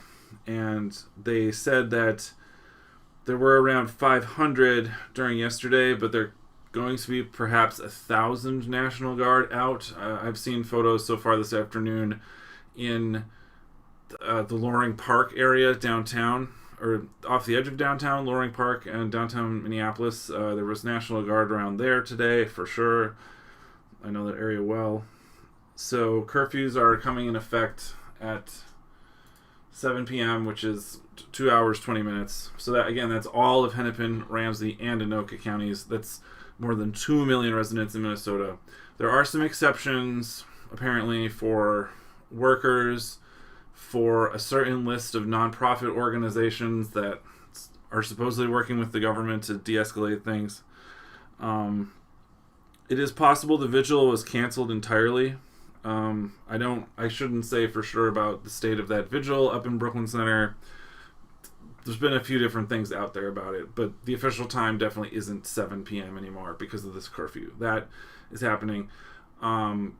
We saw a clip from one of the officials who runs CARE, Council on American Islamic Relations, Minnesota, and he was talking about the effects for Ramadan worship for the Muslim community. So that's another serious issue, is just that the Muslim folks, which there are plenty in the Twin Cities and these other counties, the other areas of these counties, their Ramadan worship is being affected, and I guess they were trying to work on dealing with something to deal with that. So that was another detail that popped up today. I am hearing from my colleagues there are a lot of National Guard in uptown businesses, and so that's another thing, just a lot of National Guard with the businesses in uptown. So sorry, one moment please. One thing that struck people was that the University of Minnesota police were brought into the incident in Brooklyn Center last night, and in past years the University of Minnesota police got military gear through what's called the 1033 program, the Pentagon program to hand out free military weapons in M16, M14 weapons. I might remember grenade launchers, and they were forced to give some of these weapons back. There was some outcry about the level of militarization with the university police, and so you see that they do get activated into other jurisdictions, like that did just happen. So that's worth noting. again, again, if you're interested in trying to passing along URLs, we do count on everyone's support to distribute stuff like the Derek Chauvin page here, which is great. In terms of accessibility, the best closed captioning in real time seems to be on Facebook, but YouTube does generate closed captions later in the day, which is great after the broadcasts end. So that's helpful. And a small thing I just noticed in all the stuff going on today was just that the mayor of St. Paul, Melvin Carter, he said a lot about how a lot of different people and communities have responsibilities here, but he also pointed out that there's a problem with the fact that the tasers are designed to be like guns. And even if the Brooklyn Center police are using the excuse of it was a taser instead of a gun, a taser was intended and a gun was used, even if that's the case, there's still bad design decisions going on. And speaking of design decisions, the way trainings are designed in Minnesota is a huge problem. When after Philando Castile was killed by Geronimo Yanez several years ago, that year a lot of stuff got investigated in terms of the policies, in terms of the bulletproof warrior policies and things like that. So basically, it's been a very difficult fight among the activists to get reforms going on with the Post Board, which is the peace officers' standard and training board that sets these standards. So it's been very hard to get good results with the Post Board. We had another story that around that time, record number of complaints against Minneapolis police among ketamine and killings. And at that time, as people in the Facebook chat have talked about, getting put under by ketamine as this weird policy that was going on with Hennepin County, and that, again, was another of these strange policies that piled up in recent years. So we've had our eye, here it is. This bulletproof warrior training was important, and another thing that will surely be raised in Brooklyn Center is that officer who shot poor Mr. Wright on Sunday, just yesterday on Sunday. Were they trained in bulletproof warrior? What kind of training was their, doctrine, right? That's another question. Again, I'll bring up that Commissioner Harrington brought up field force, putting together field force, doing field force tactics in Brooklyn Center under this West Hennepin structure. And so if you want to learn about field force crackdowns, this is a 2016 story we did, really runs down how it's a FEMA national doctrine sort of strategy for intergovernmental, units from multiple governments and mutual aid, assembling like Voltrons to do mobile cavalry style tactics with sponge rounds, with OC canisters. All of the stuff that you see in this document is very common in the U.S., as a lot of people discovered during all the unrest that swept the U.S. after George Floyd was killed last summer. And so this is again, we want to try to go back into the training level of things, get to the deeper sort of training level of these things. So I just want to mention that, get that sort of out there. And again, during that press conference, the afternoon one with Governor Walz, with the mayors of the Twin Cities, the sheriff, the State Patrol, and the National Guard, a number of those people brought up that the state legislature has been bottling reforms, and a lot of groups, like people that we've talked to, have been trying to work on these reforms in the government and pursuing these things. And so it's been difficult to get progress there, specifically because of the state Senate. And the state Senate's majority leader is Paul Gazelka, and I can speak from my own history covering the legislature for several years, very in-depth in the past. What Gazelka was able to get into the Senate because he ran a primary challenge in 2010 against Paul Coring, who was a closeted gay Republican politician. And so Gazelka positioned himself on the right of that. He, worked through the state, the local political party to run a right-wing homophobic type of primary campaign. And now he's dramatically changed, I think, the tone of the Minnesota Senate and the Republican caucus, whereas a decade ago, some of the personalities were sort of different. Like David Senjem is more of a consensus figure than Paul Gazelka. Like if you look at the structure of caucuses, legislative politics, those kind of power balances. And so while these riots and things are playing out, these senators are definitely really blowing off their, civic responsibility to kind of bring different parties to the table, work on reforms, do some good faith engagement, even if there's different philosophies. They're really not doing it, and they don't take it seriously. And that's an important analysis that I am drawing from years of pretty close observation. Like I've interviewed hundreds of legislators years back, including in this era where Gazelka was able to come in from the homophobic side. So I just want to really stress that what we saw in the press conference where the politicians were talking about what the Senate's been doing is a very serious problem, and I wasn't surprised that it came up so significantly today.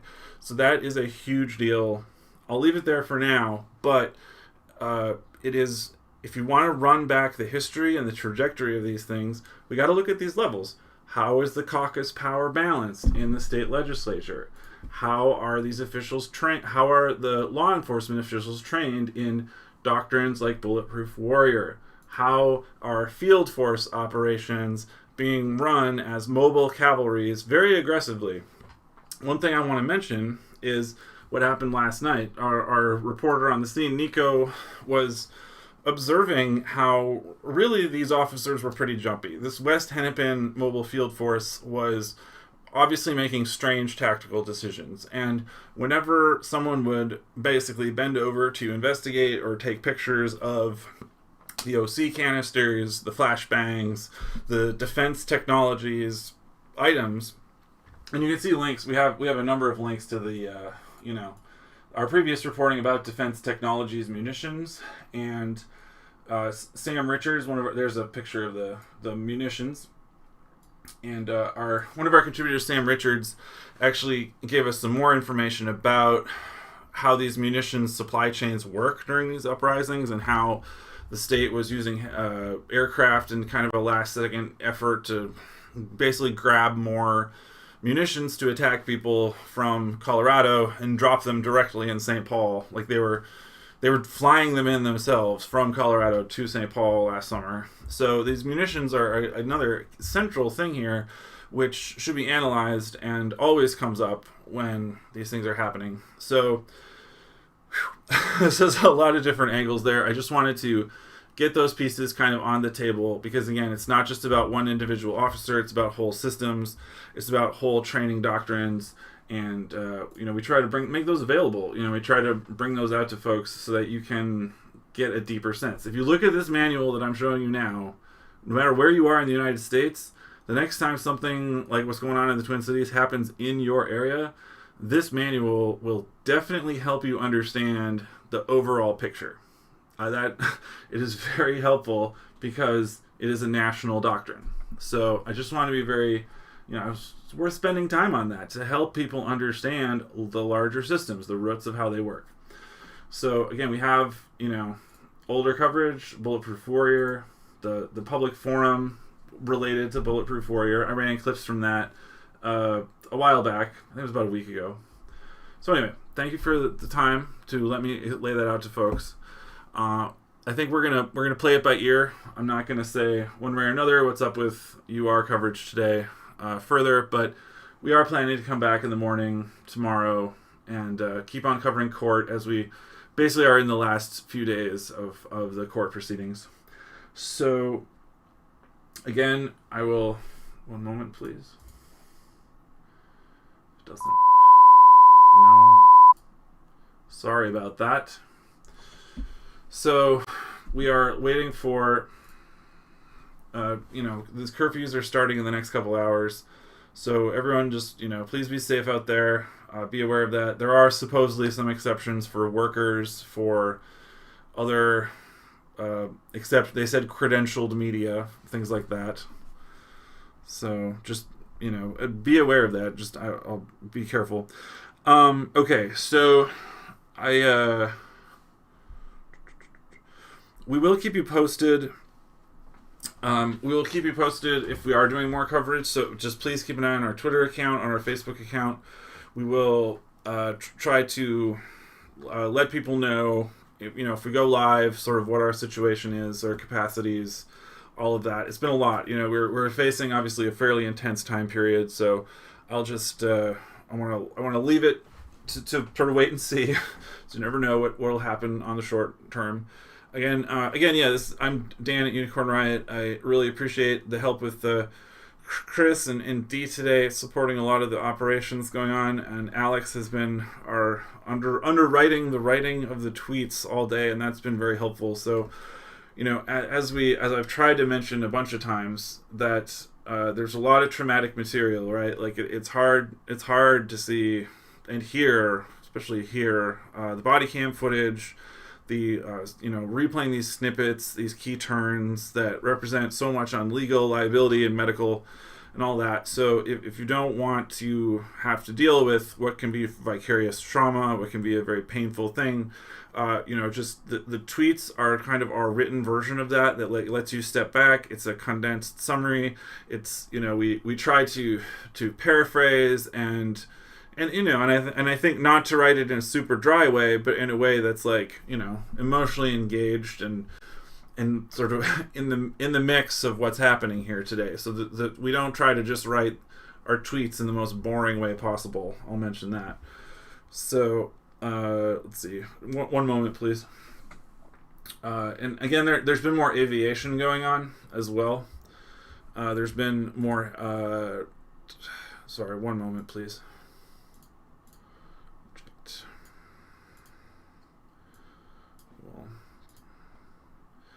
Prevent any more of those beeps.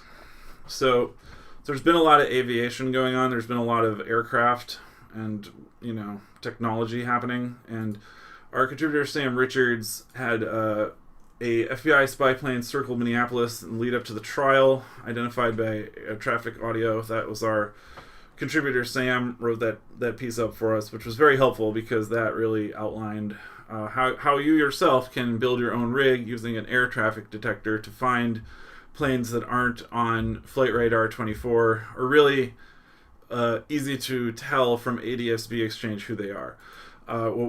We do know that the State Patrol plane, I believe N115SP, was orbiting around the protests earlier last night. And if you give me 1 second, I can... Sorry.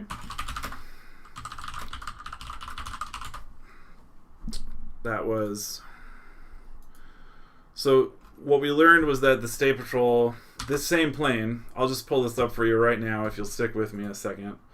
I haven't run this video yet, so it's good to show that this advanced aircraft aviation technology used to monitor social movements is quite advanced, and even people from the Pentagon that were reviewing it found that it was a significantly advanced technology, even by their standards, which was, I thought, interesting. So I'm just going to actually pull this video down because it's only a couple minutes long, and I just want to sort of highlight to you, because this plane was up last night, it's a significant little piece of the infrastructure, piece of the puzzle. Again, it's the plane is N115SP, and you can always see it if you look at ADS-B exchange or Flight Radar 24. So we do have, we have a couple short videos. I ran them at the beginning of the day, but I'll run them again. Those are videos from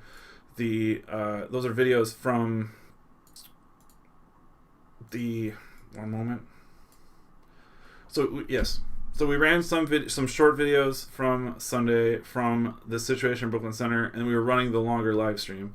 So I'm gonna actually run it back to the short videos, and then I'll run it back to that live stream segment. So I'll let it run for another 40 minutes because I think a lot of you people didn't see that. And again, it was really, really appreciated that everyone was sharing this stuff out there. It was very helpful. So we'll run this short video that goes with this story because the spy plane was out again last night.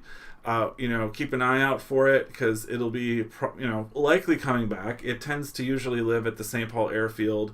There's been tons of aviation activity, and they were expecting more. There's been the Black Hawk helicopters. Those are another one that tends to pop up repeatedly as well. Because the National Guard could be running Black Hawks potentially tonight again. That is totally possible in the cards, not super unlikely. So I'm going to run this video, and thanks all for joining. We'll be back at 9 a.m. And please keep an eye on our social media account as we may be in the streets covering things tonight. We'll see how it goes. We really appreciate your support, and keep sharing our work. Thank you all very much, and we'll keep on rolling. Thank you.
For our son, and this is taken away from that because now this is exactly what they want you guys to do, so that way my son isn't being heard, and I need that to. This is my husband. Your son's being heard, sis. Your son's being heard. Know that. This shit don't stop. Your son's being heard. We're not playing about no baby. Justice for Dante. That's it. Period. We don't want all this extras. Let's get justice. We'll get justice for my son. Justice for Dante. Justice for Dante. Justice for my son, Dante. That's what we want. Justice for him being shot for no reason at all. Unarmed. On his way, he was on his way to get a car wash. That's what happened. He was on his way to get a car wash. He was pulled over because he had air fresheners in the rearview mirror. Car wash. How many of us get a car wash with air freshener? We all do. Right? They even do on their police cars. How dare they? But I need you guys to, all the violence, if it keeps going, it's only going to be about the violence. You need it to be about why my son got shot for no reason. We need to make sure that it's about him, not about smashing police cars, because that's not going to bring my son back. You got that right. Just like you just saw on TV, that young lieutenant that was harassed by the police. You know, I served 13 years in the military, special forces. So, you know, I feel the same way. You know, I served over at least 13 tours in Iraq, Afghanistan, all over the world, just to come back and still be harassed by the same system that I fought for. So, you know, I have every right to be out here, and that's what makes us grow stronger and more angrier. Like, we try to abide by, but you don't give us no room to, so here we are. How do you feel like change can happen, and how does that come about if you do? Change will happen, and then this is it right here. This is us unifying, being together. You see, we peaceful. We're not doing nothing wrong. We're standing here. The only ones that are not being peaceful are them right now. They're forcing up with the sticks. You don't see no weapons on none of us. We have no weapons. We have no guns, no mace, no nothing. The only way we can find peace is if the system changes. We've already recognized what the problem is, and it's the system. You can't take my motherfucking right away, bitch. I'm a taxpayer. I don't have no proof.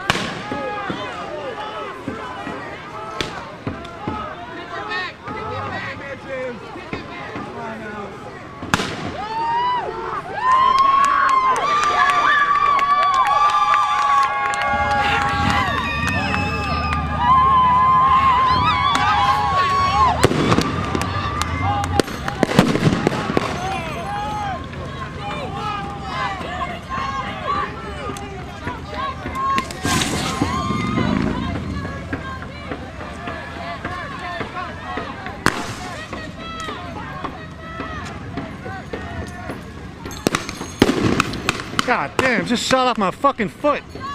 Oh fuck, man.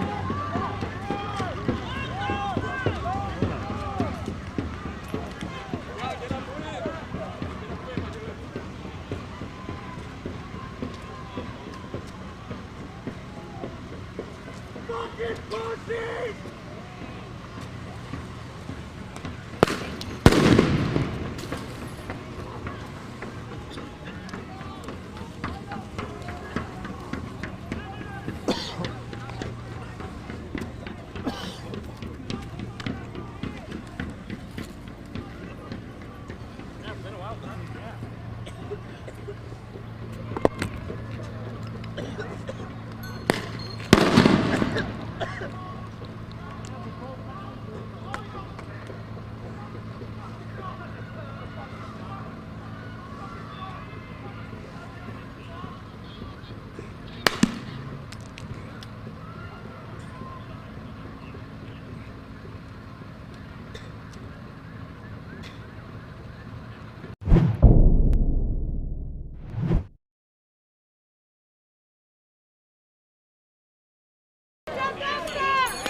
Here goes. Woo! They just threw off a bunch. They're throwing off another one.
Hey everyone, thanks again for tuning in. So I'm just gonna run some more straight from the live stream last night, and then we'll go down after that. Again, if keep an eye on our social media. If we're gonna go live, again because they said supposedly media was allowed. So again, just keep an eye on our social media, as we will keep you all posted if we're gonna go live. But regardless, you can expect court coverage tomorrow. So thank you all for joining us.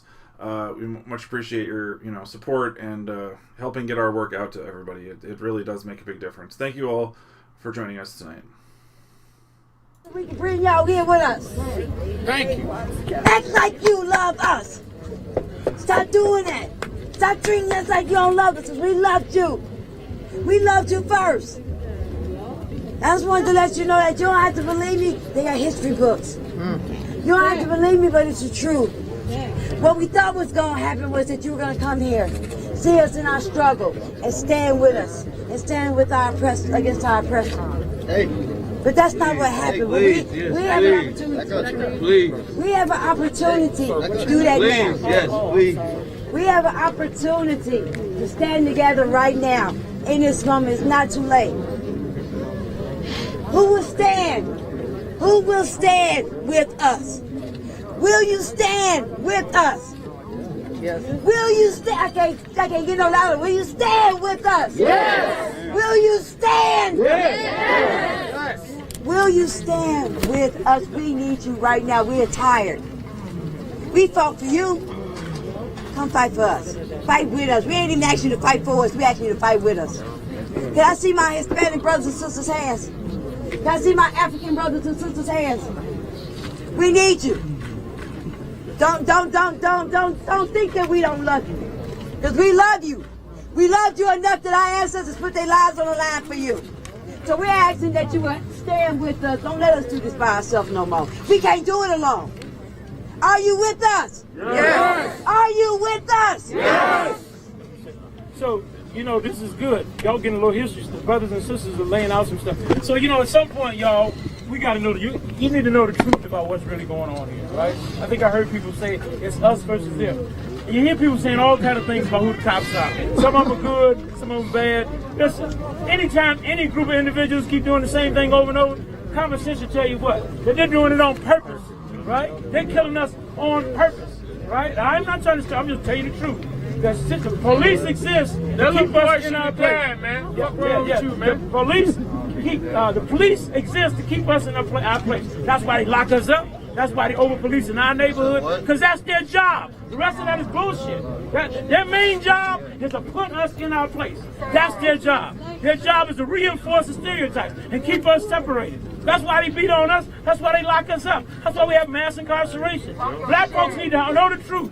We are oppressed in this United States of America. It's reality. Right? It's our reality. And as long as we keep pretending like, oh, it's not this, it's not. No. The truth of the matter is we are oppressed people. That's what we are. And the only way we're going to get free is the way other people have gotten themselves free. And it's got to be intelligent. I understand people being pissed off and upset today, throwing themselves out in front of people who got automatic rifles. That's not how you win. You win by outsmarting them, right? You get in a war, you figure first thing you got to know when you get in a war, you got to know your enemy, right? You can't be running around talking about, well, some of the cops is good, some of it, because we got a black police chief, that's all right. That's not true, right? The black police chief was the one in charge today, wasn't he? Yeah. What does that tell you? You got to use your brain. It ain't about no black police chief, you see. It ain't about no black cop, no Asian cop, it's about the cops. They exist to keep us in our place, right? We live in a system that exploits us, right? You go to work, they exploit you, right? They try not to pay you what they're supposed to pay you. This is systemic, y'all, right? When you know what? You buy a house, you rent a house, and you pay more than you should pay for the damn rental house. Y'all know what I'm talking about. All this stuff is tied together. You go to the store, they charge you more, especially if it's in the hood, than they do other people. We got to wake up at some point. You just got to look the truth in the eye and say, all right, we're going to have to get out here and do what we need to do. Now, right now, if we're going to get justice for this brother, and it ain't sexy, it don't sound cute, we're not going to be able to get justice, not right now, by pulling no pistols, but we're going to have to get justice by showing our behinds up. Wherever they call a protest, they call it the police station, the mayor's office, you got to show up. And people talk that stuff about, well, man, protests don't work. You know, people who say protests don't work, they don't never protest. I know that I don't never see them at the protest, but they say, oh, it don't work. They're a lie. Protest is the only thing that ever works. The reason that we ain't in separate bathrooms and all that food is because of protests. Y'all remember that, right? Because of protest. The reason that Derek Chauvin behind is sitting in that trial, tomorrow is because of what? Protest. They wouldn't have put him on trial if we had not protest. We raised hell, right? We got to keep raising hell. You got to, because this whole system.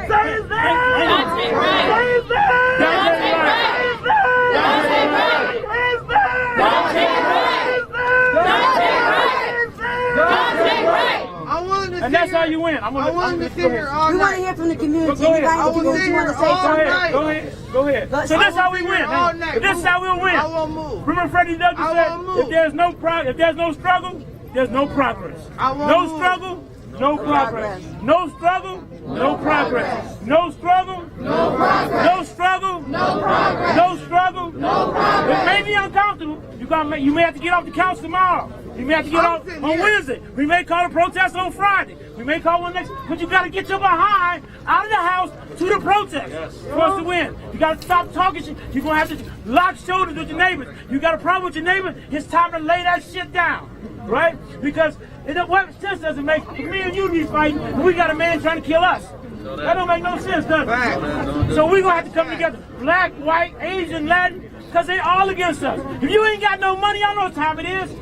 You ain't nothing happening for you, right? And because black folks are black, they oppress us because we black. They oppress some white folks because they ain't got no money. Well, tell it like it is. If you ain't got no money, you ain't got no juice with them either. So we got to stand together and we got to keep fighting.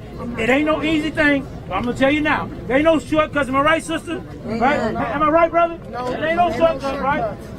I've been doing this a long time. We win sometimes. It's a damn lie that we don't win. Sometimes we win. And we win because we keep fighting. Right? Am I right? We win because we fight. And even when we lose, we still sometimes win because we back them up. So the only way we're going to win this is we can't be out and fight with each other.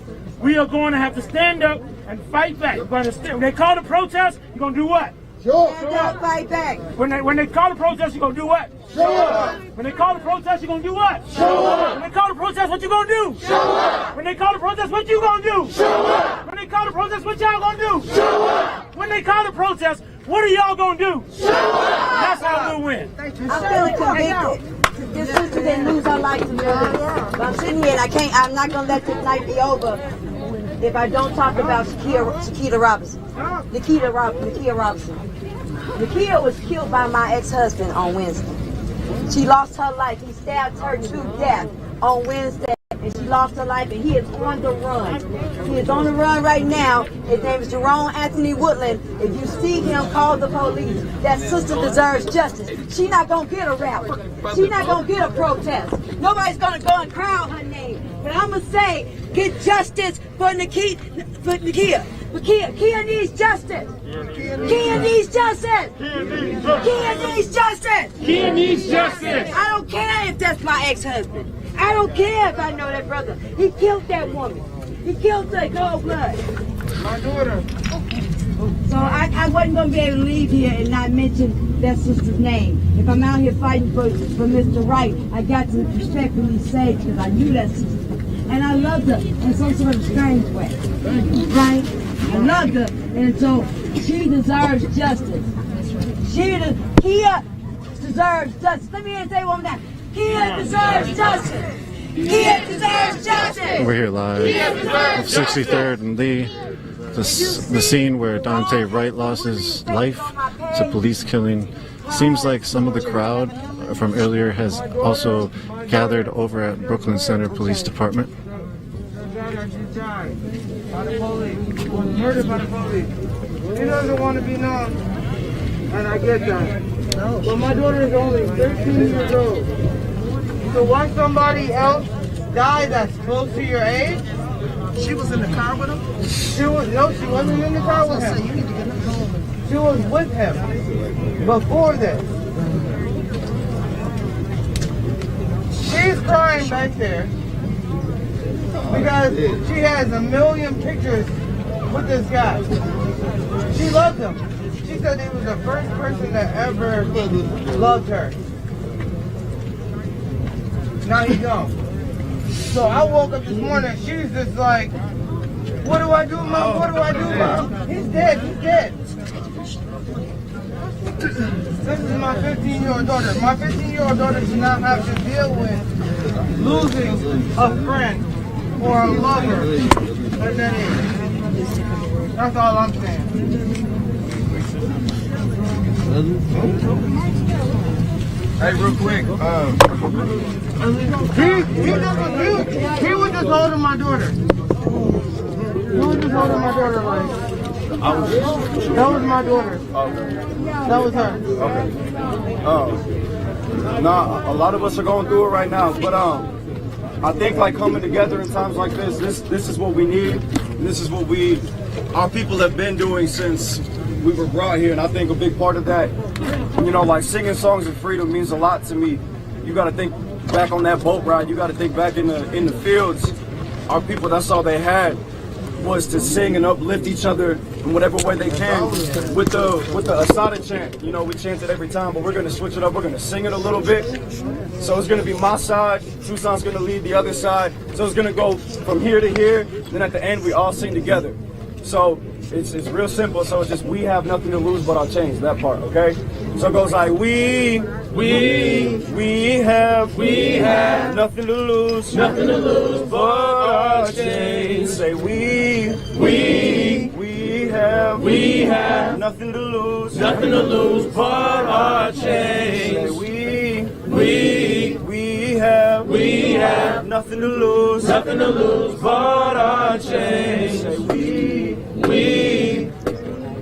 have nothing to lose but our chains. We have nothing to lose but our chains. We have nothing to lose but our chains. Louder, we have nothing to lose but our chains. Say we have nothing to lose but our chains. Louder, we have nothing to lose but our chains. One more time, say we have nothing to lose but our chains. Y'all keep going. We have nothing to lose but our chains. We have nothing to lose but our chains. We have nothing to lose but our chains. One more time. We have nothing to lose but our chains. Say his name. Say his name. Say his name. Say his name. Say his name. Say his name. Say his name. Say his name. This is why we have to make sure that we don't let them trick us, okay? They're out here in the courtroom. The sheriff wants to go up there and say, this isn't their job. Their job is to fucking kill us. Their job is to terrorize our neighborhood. This is why we need to make sure that we get systemic change. Because until we get that, nothing's gonna change. They can throw away Derek Chauvin and the other killer cops. That's what we want. That's justice. But also what justice is making sure that we give it accountability with feedback. To get legislation passed that the families have been pushing at the Capitol. That's what we need. We need to make sure that this doesn't happen again. Once again, Kobe Eisler died right down the fucking street. They are terrorizing us. These people kill us without remorse. They killed Floyd, and then they killed Delah Eve. Literally blocks down the street. No remorse. None. They are still putting their knees on people's necks. They're learning absolutely nothing. No justice. No peace. No justice. No peace. No justice.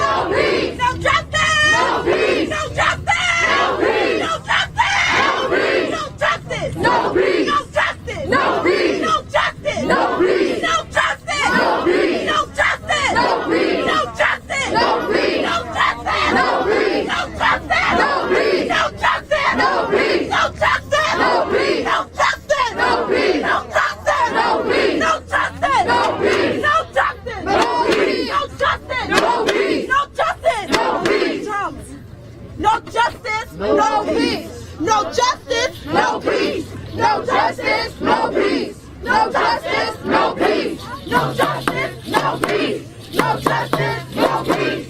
No justice, no peace. No justice, no peace. No justice, no peace. No justice, no peace. No peace. Tear down Babylon, black people all about. We ready. We ready. Tear down Babylon, black people all about. We ready. Again, we're live here in Brooklyn Center, Minnesota, at the scene of a police killing. Dante Wright, 20 years old, lost his life earlier today by Brooklyn Center police during a traffic stop. We ready. We ready. I need somebody's charge taking over. I can't talk. Tear down Babylon, black people all about. There's a gathering here on 63rd. There might be another gathering at the police station of 66th and Humboldt. Dante's sister over here crying. Black people all about. We ready. We coming. We ready. We coming.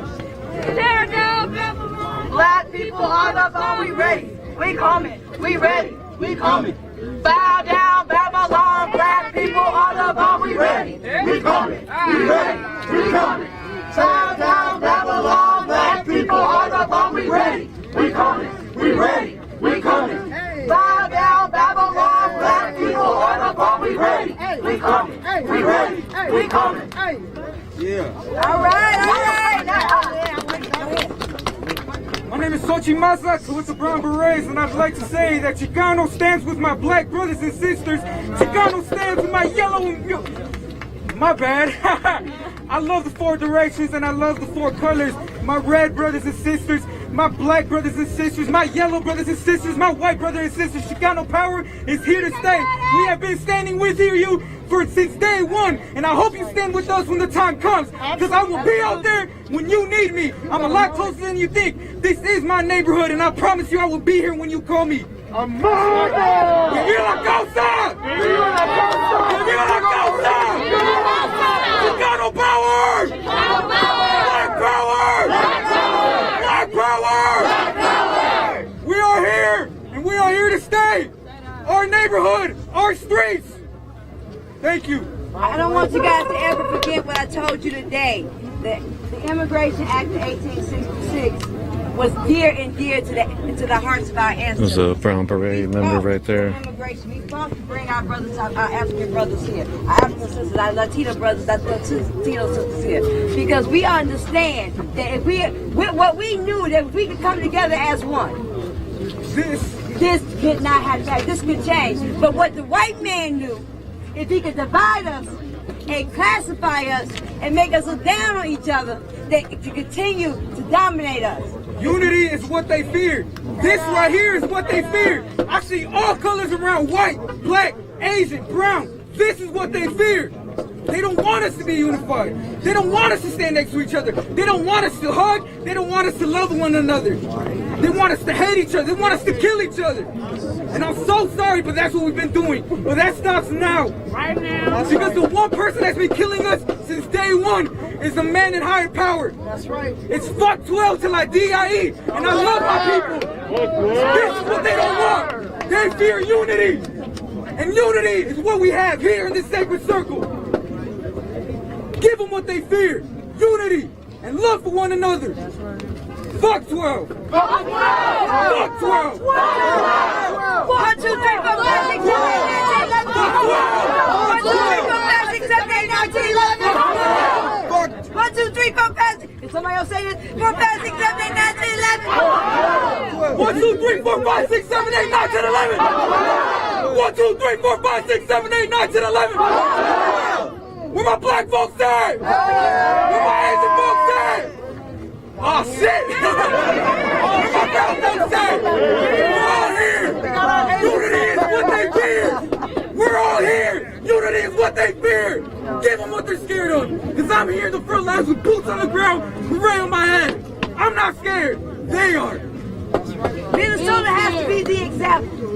All eyes are on us right now. We have to be the example of unity and love across the nation, across the world. And let me say this. We love our Asians in Minnesota. We're not trying to hurt them. We love them. We're not trying to hurt them. Don't let the media fool you. Don't let white men fool you. Don't be tricked. Black people are not trying to attack Asian people in Minnesota or in California. Nowhere. They attacking Asian people. We're not scared. We weren't never scared of COVID. That was them. We love Asian people, so we want to let you know that you ain't got to be scared to walk the streets with us. You might be scared to be with us. I would say more, but my voice is leaving. There was a gentleman who was standing right here. He quoted Frederick Douglass earlier. Everybody heard that quote there? There is no struggle, there is no progress. You heard that? How many of you have heard the whole thing? About to. Go ahead. 1857. He says that there is no struggle, there is no progress. Those who profess to favor freedom yet depreciate agitation are men who want crops without plowing the ground. They want rain without thunder and lightning. They want the ocean without the awful roar of its many waters. See, power concedes nothing without a demand. It never did and never will. You find out just what any people will quietly submit to, and you have found the exact measure of injustice and wrong which will be imposed upon them, and they will continue until they are resisted with either words or blows or with both. Because the limits of tyrants are going to be prescribed only by the endurance of those whom they oppress. Go ahead, girl. That's not me, that's Frederick Douglass. Well, we appreciate you saying. I'm from New Orleans. I came out here in May for justice for George Floyd, and I came back to see this through, and then I found out about this today. So we letting you know there's white brothers and sisters all around the world that feel exactly like me, and we just as much, and we on boots on the ground right here with you. So don't go away from that. You made us in Nola, we right there too. Because we're going for you. Justice. Justice. Let it burn. I was going to say, let it burn, girl. Let it burn and take it away. I can sit here and talk about everything I hate, the police, the government, but I'd like to take a moment and talk about everything I do love and appreciate. I love that when times get hard, unity happens. We don't know each other, but yet we're still here, loving each other. It's all love. I love the fact that when we say boots on the ground, you guys are all there. I love the fact that when we needed help, you guys were there. And I love the fact that when you guys need help, we will be there too. I love my community. I love Minneapolis. But what I love even more is each and every one of you. I don't know your name. I don't know your favorite food. But I love you for standing out here. It's not an easy thing to stand out here. Most of us are arrestable. But we're not scared. We're tired. We're sickened. I don't want my child growing up in this. I don't want my child being a brown beret. I want my child being whatever he wants to be without police getting in the way. I want my child to grow up in a world where he can look at his father and say, damn, my dad did that, so I don't have to. I want my child to look up at me one day and say, damn, I don't gotta fight for la causa. I just gotta live. I just gotta breathe. I just gotta go to college, do this, that, whatever I please. Unity is what they fear, and I will always say that. So yeah, fuck 12, fuck 12 every day. Every day. It's something so much more than hate.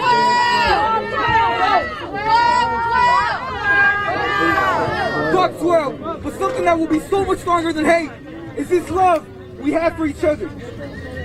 This love we have for each other as we stand together is so much greater than the hate I have for 12, I have for the government. I can throw my middle finger in the sky all night. But sometimes I gotta sit down and appreciate what is this. This is what makes a difference. Unity, love for one another. That's Dante's sister right there crying. In a white shirt. What do we want? Justice! When do we want it? Now! What do we want? Justice! When do we want it? Now! What do we want? Justice! When do we want it? Now! What do we want? Justice! When do we want it? Now! If Dante don't get it, On the ground! I believe either Dante's sister or his friend.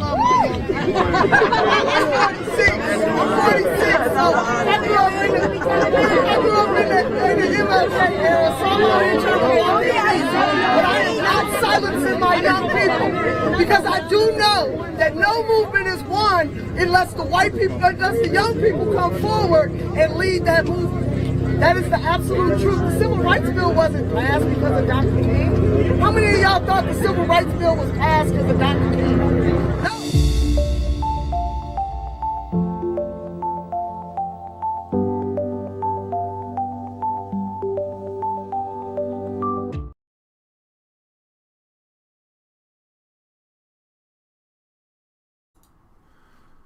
Hey everyone, this is Dan from Unicorn Riot. We're going to go away from this in a few minutes, but we did have a little more breaking news to throw out there, which seemed important enough to jump in on, and that is that Dakota County has been there's Anoka, Hennepin, Ramsey, and Dakota counties are all added to the curfew order. So there are 4 counties under curfew: Anoka, Hennepin, Ramsey, and Dakota. I haven't even updated the title yet, but that's happening in an hour, 24 minutes. So just be aware of that. But they did announce that there were some exceptions, and those exceptions said that all law enforcement, fire, medical personnel, members of the news media, personnel, members of community groups authorized by local units of government, the Department of Public Safety, State Patrol, or National Guard are exempt from the curfew. Individuals traveling directly to or from work or religious services, seeking medical care, fleeing dangerous circumstances, or experiencing homelessness are also exempt. All individuals must comply with lawful orders from law enforcement. So I just wanted to drop in and mention that quickly, that Dakota County was added to this at the last second. This isn't even up on Governor Walz's executive order website, but that's what's going on now. So I just thought that was important enough that there's a 4th county that's just been added to this. So thank you all for tuning in, and you have a good night, everyone.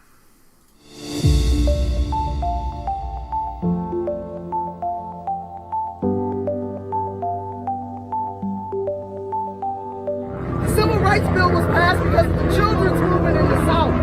Because the children skipped school and went out in the streets. We need young people. So if Dante don't get it, shout it. If Dante don't get it, if Dante don't get it, if Dante don't get it, shut it down. If Dante don't get it, shut it down. If Dante don't get it, shut it down. We're doing both. I want to hear from some of you. I want to hear from some of y'all. Where y'all at? Where y'all at? Because I hear some chants from some of the young people out here. We ain't gonna be in, we might not be in the next one. We trying to train them up as it goes. Come out, baby girl. What up, man? How you doing? You want to talk at all?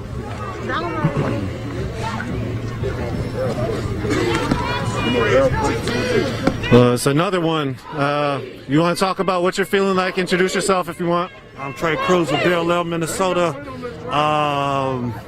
I'm not shocked, but I can't believe the audacity of Minnesota police to kill somebody like this during George Floyd's trial. So it's really, it shows how they really feel about us, and that they're not really thinking correctly. And I believe he was unarmed, so we're still trying to get the details of what's happening. You got a grieving family up the street. We got protesters right here, and then we got military occupation all mixed together with the George Floyd trial going on and everything. So this is just really some super unjust shit that's happening right now.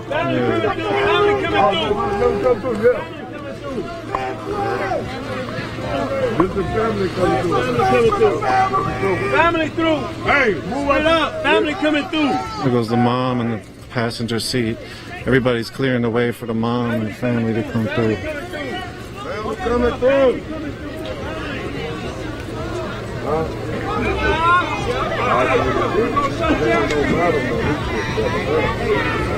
Hey.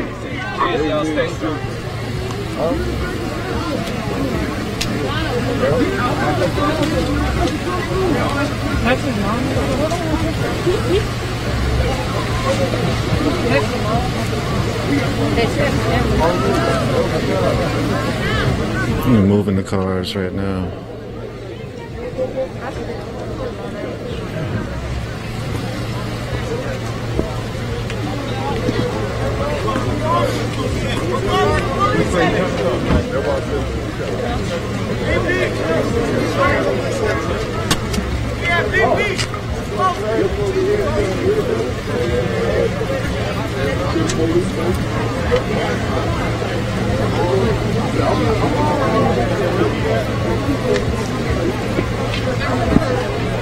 So again, we're here live on 63rd Ave, Brooklyn Center, scene of a police killing.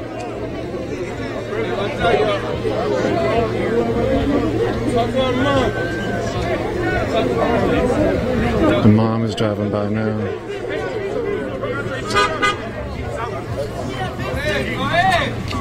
No, we're going to one on There's still maybe a few hundred people out here. I'm hearing a lot of people talk about going to the police station on 63rd and Humboldt, 66th and Humboldt. Put me on camera, man. Black people lives, man. I'm here with my cousin James right here on the phone with us, man. We need to quit all this bullshit. You know what I'm saying? We need to take advantage of how the police doing us. You know what I mean? Because the man that deserve this. You feel me? And I'm going to leave it at that. All right. Thank you. Yeah. It looks like people are now moving. Looks like they're going to the police station right now. Huh? How far is the police station? 66 in Humboldt. 66. Oh, that's like 3 blocks. I don't know. I don't even know. I know it's 3 blocks that way, but I don't know how many blocks We're to on Humboldt. 63rd. Yeah. But we're on Lee. I don't know where Humboldt is comparatively. Maybe that light. I'm not sure. I just don't know Brooklyn Center. The police station. How far is it? Yeah, that's cool. Oh, word.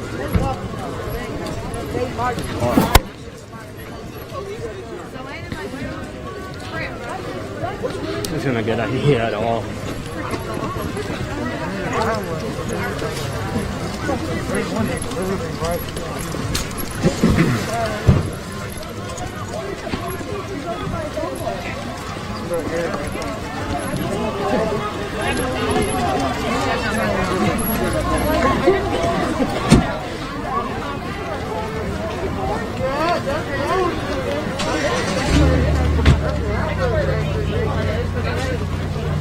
DC is right up here.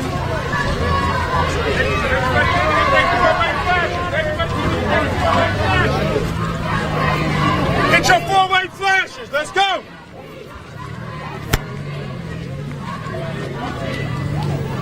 Make sure the kids are straight. It looks like the large amount of people are now maneuvering themselves to the police station. Walking right now down 63rd.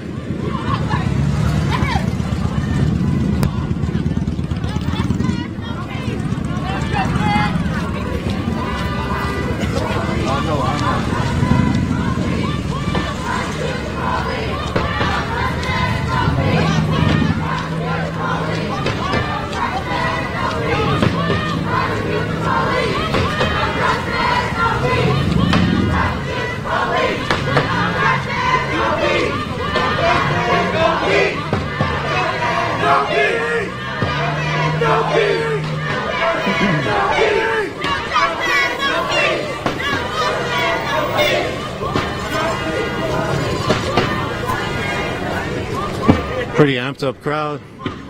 Passing June Ave, 63rd. Again, this is about, I don't know how long ago, it's 2 p.m. There was a young man, 20 years old, Dante Wright, was killed by police here in Brooklyn Center. People are now gathering. People have been gathering since the killing, and they're now maneuvering themselves up to the police station, from my understanding. We're going to continue to follow them, document. This is Nico from Unicorn Riot. Thank you all for joining. No peace! Prosecuting the police! No justice! No peace! How far is it? Oh, that's how I was just about to... Fuck 12! Fuck 12! Fuck 12! Fuck 12! Fuck 12! Fuck 12! Fuck 12! Fuck 12! Fuck 12! Fuck 12! Fuck 12!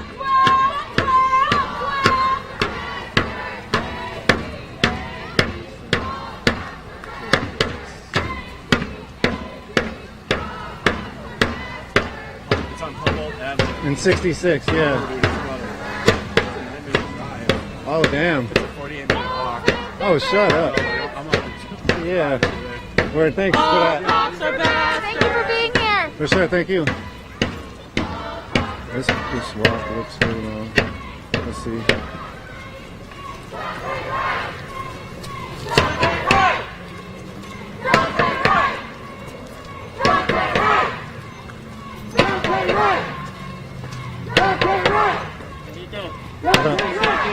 right, thank you, man. Peace.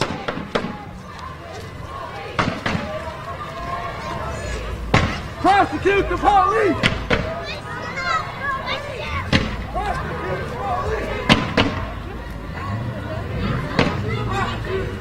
Okay. We are going to keep documenting this. We're going to bring the stream down. I'm going to drive over there. We will follow the caravan. Continue to follow our work. UnicornRiot.ninja is our website. UR_ninja is our Twitter feed. Go back into the stream. Check out what we filmed earlier. A lot of interviews with some folks, as well as we heard from his mother, father, and sister. Continue to follow us. Thanks to Chris for running the back end, and we will be back live probably. Hopefully, we'll be documenting either way. Hey, what's that? Yes. Yep. We'll continue to document everything that's happening, and if we don't go back live, we'll be tweeting. So check out our Twitter feed. Again, thank you. This is Nico from Unicorn Riot. We can bring the stream down back end. Thank you to Chris for running the back end. We'll be back live hopefully soon.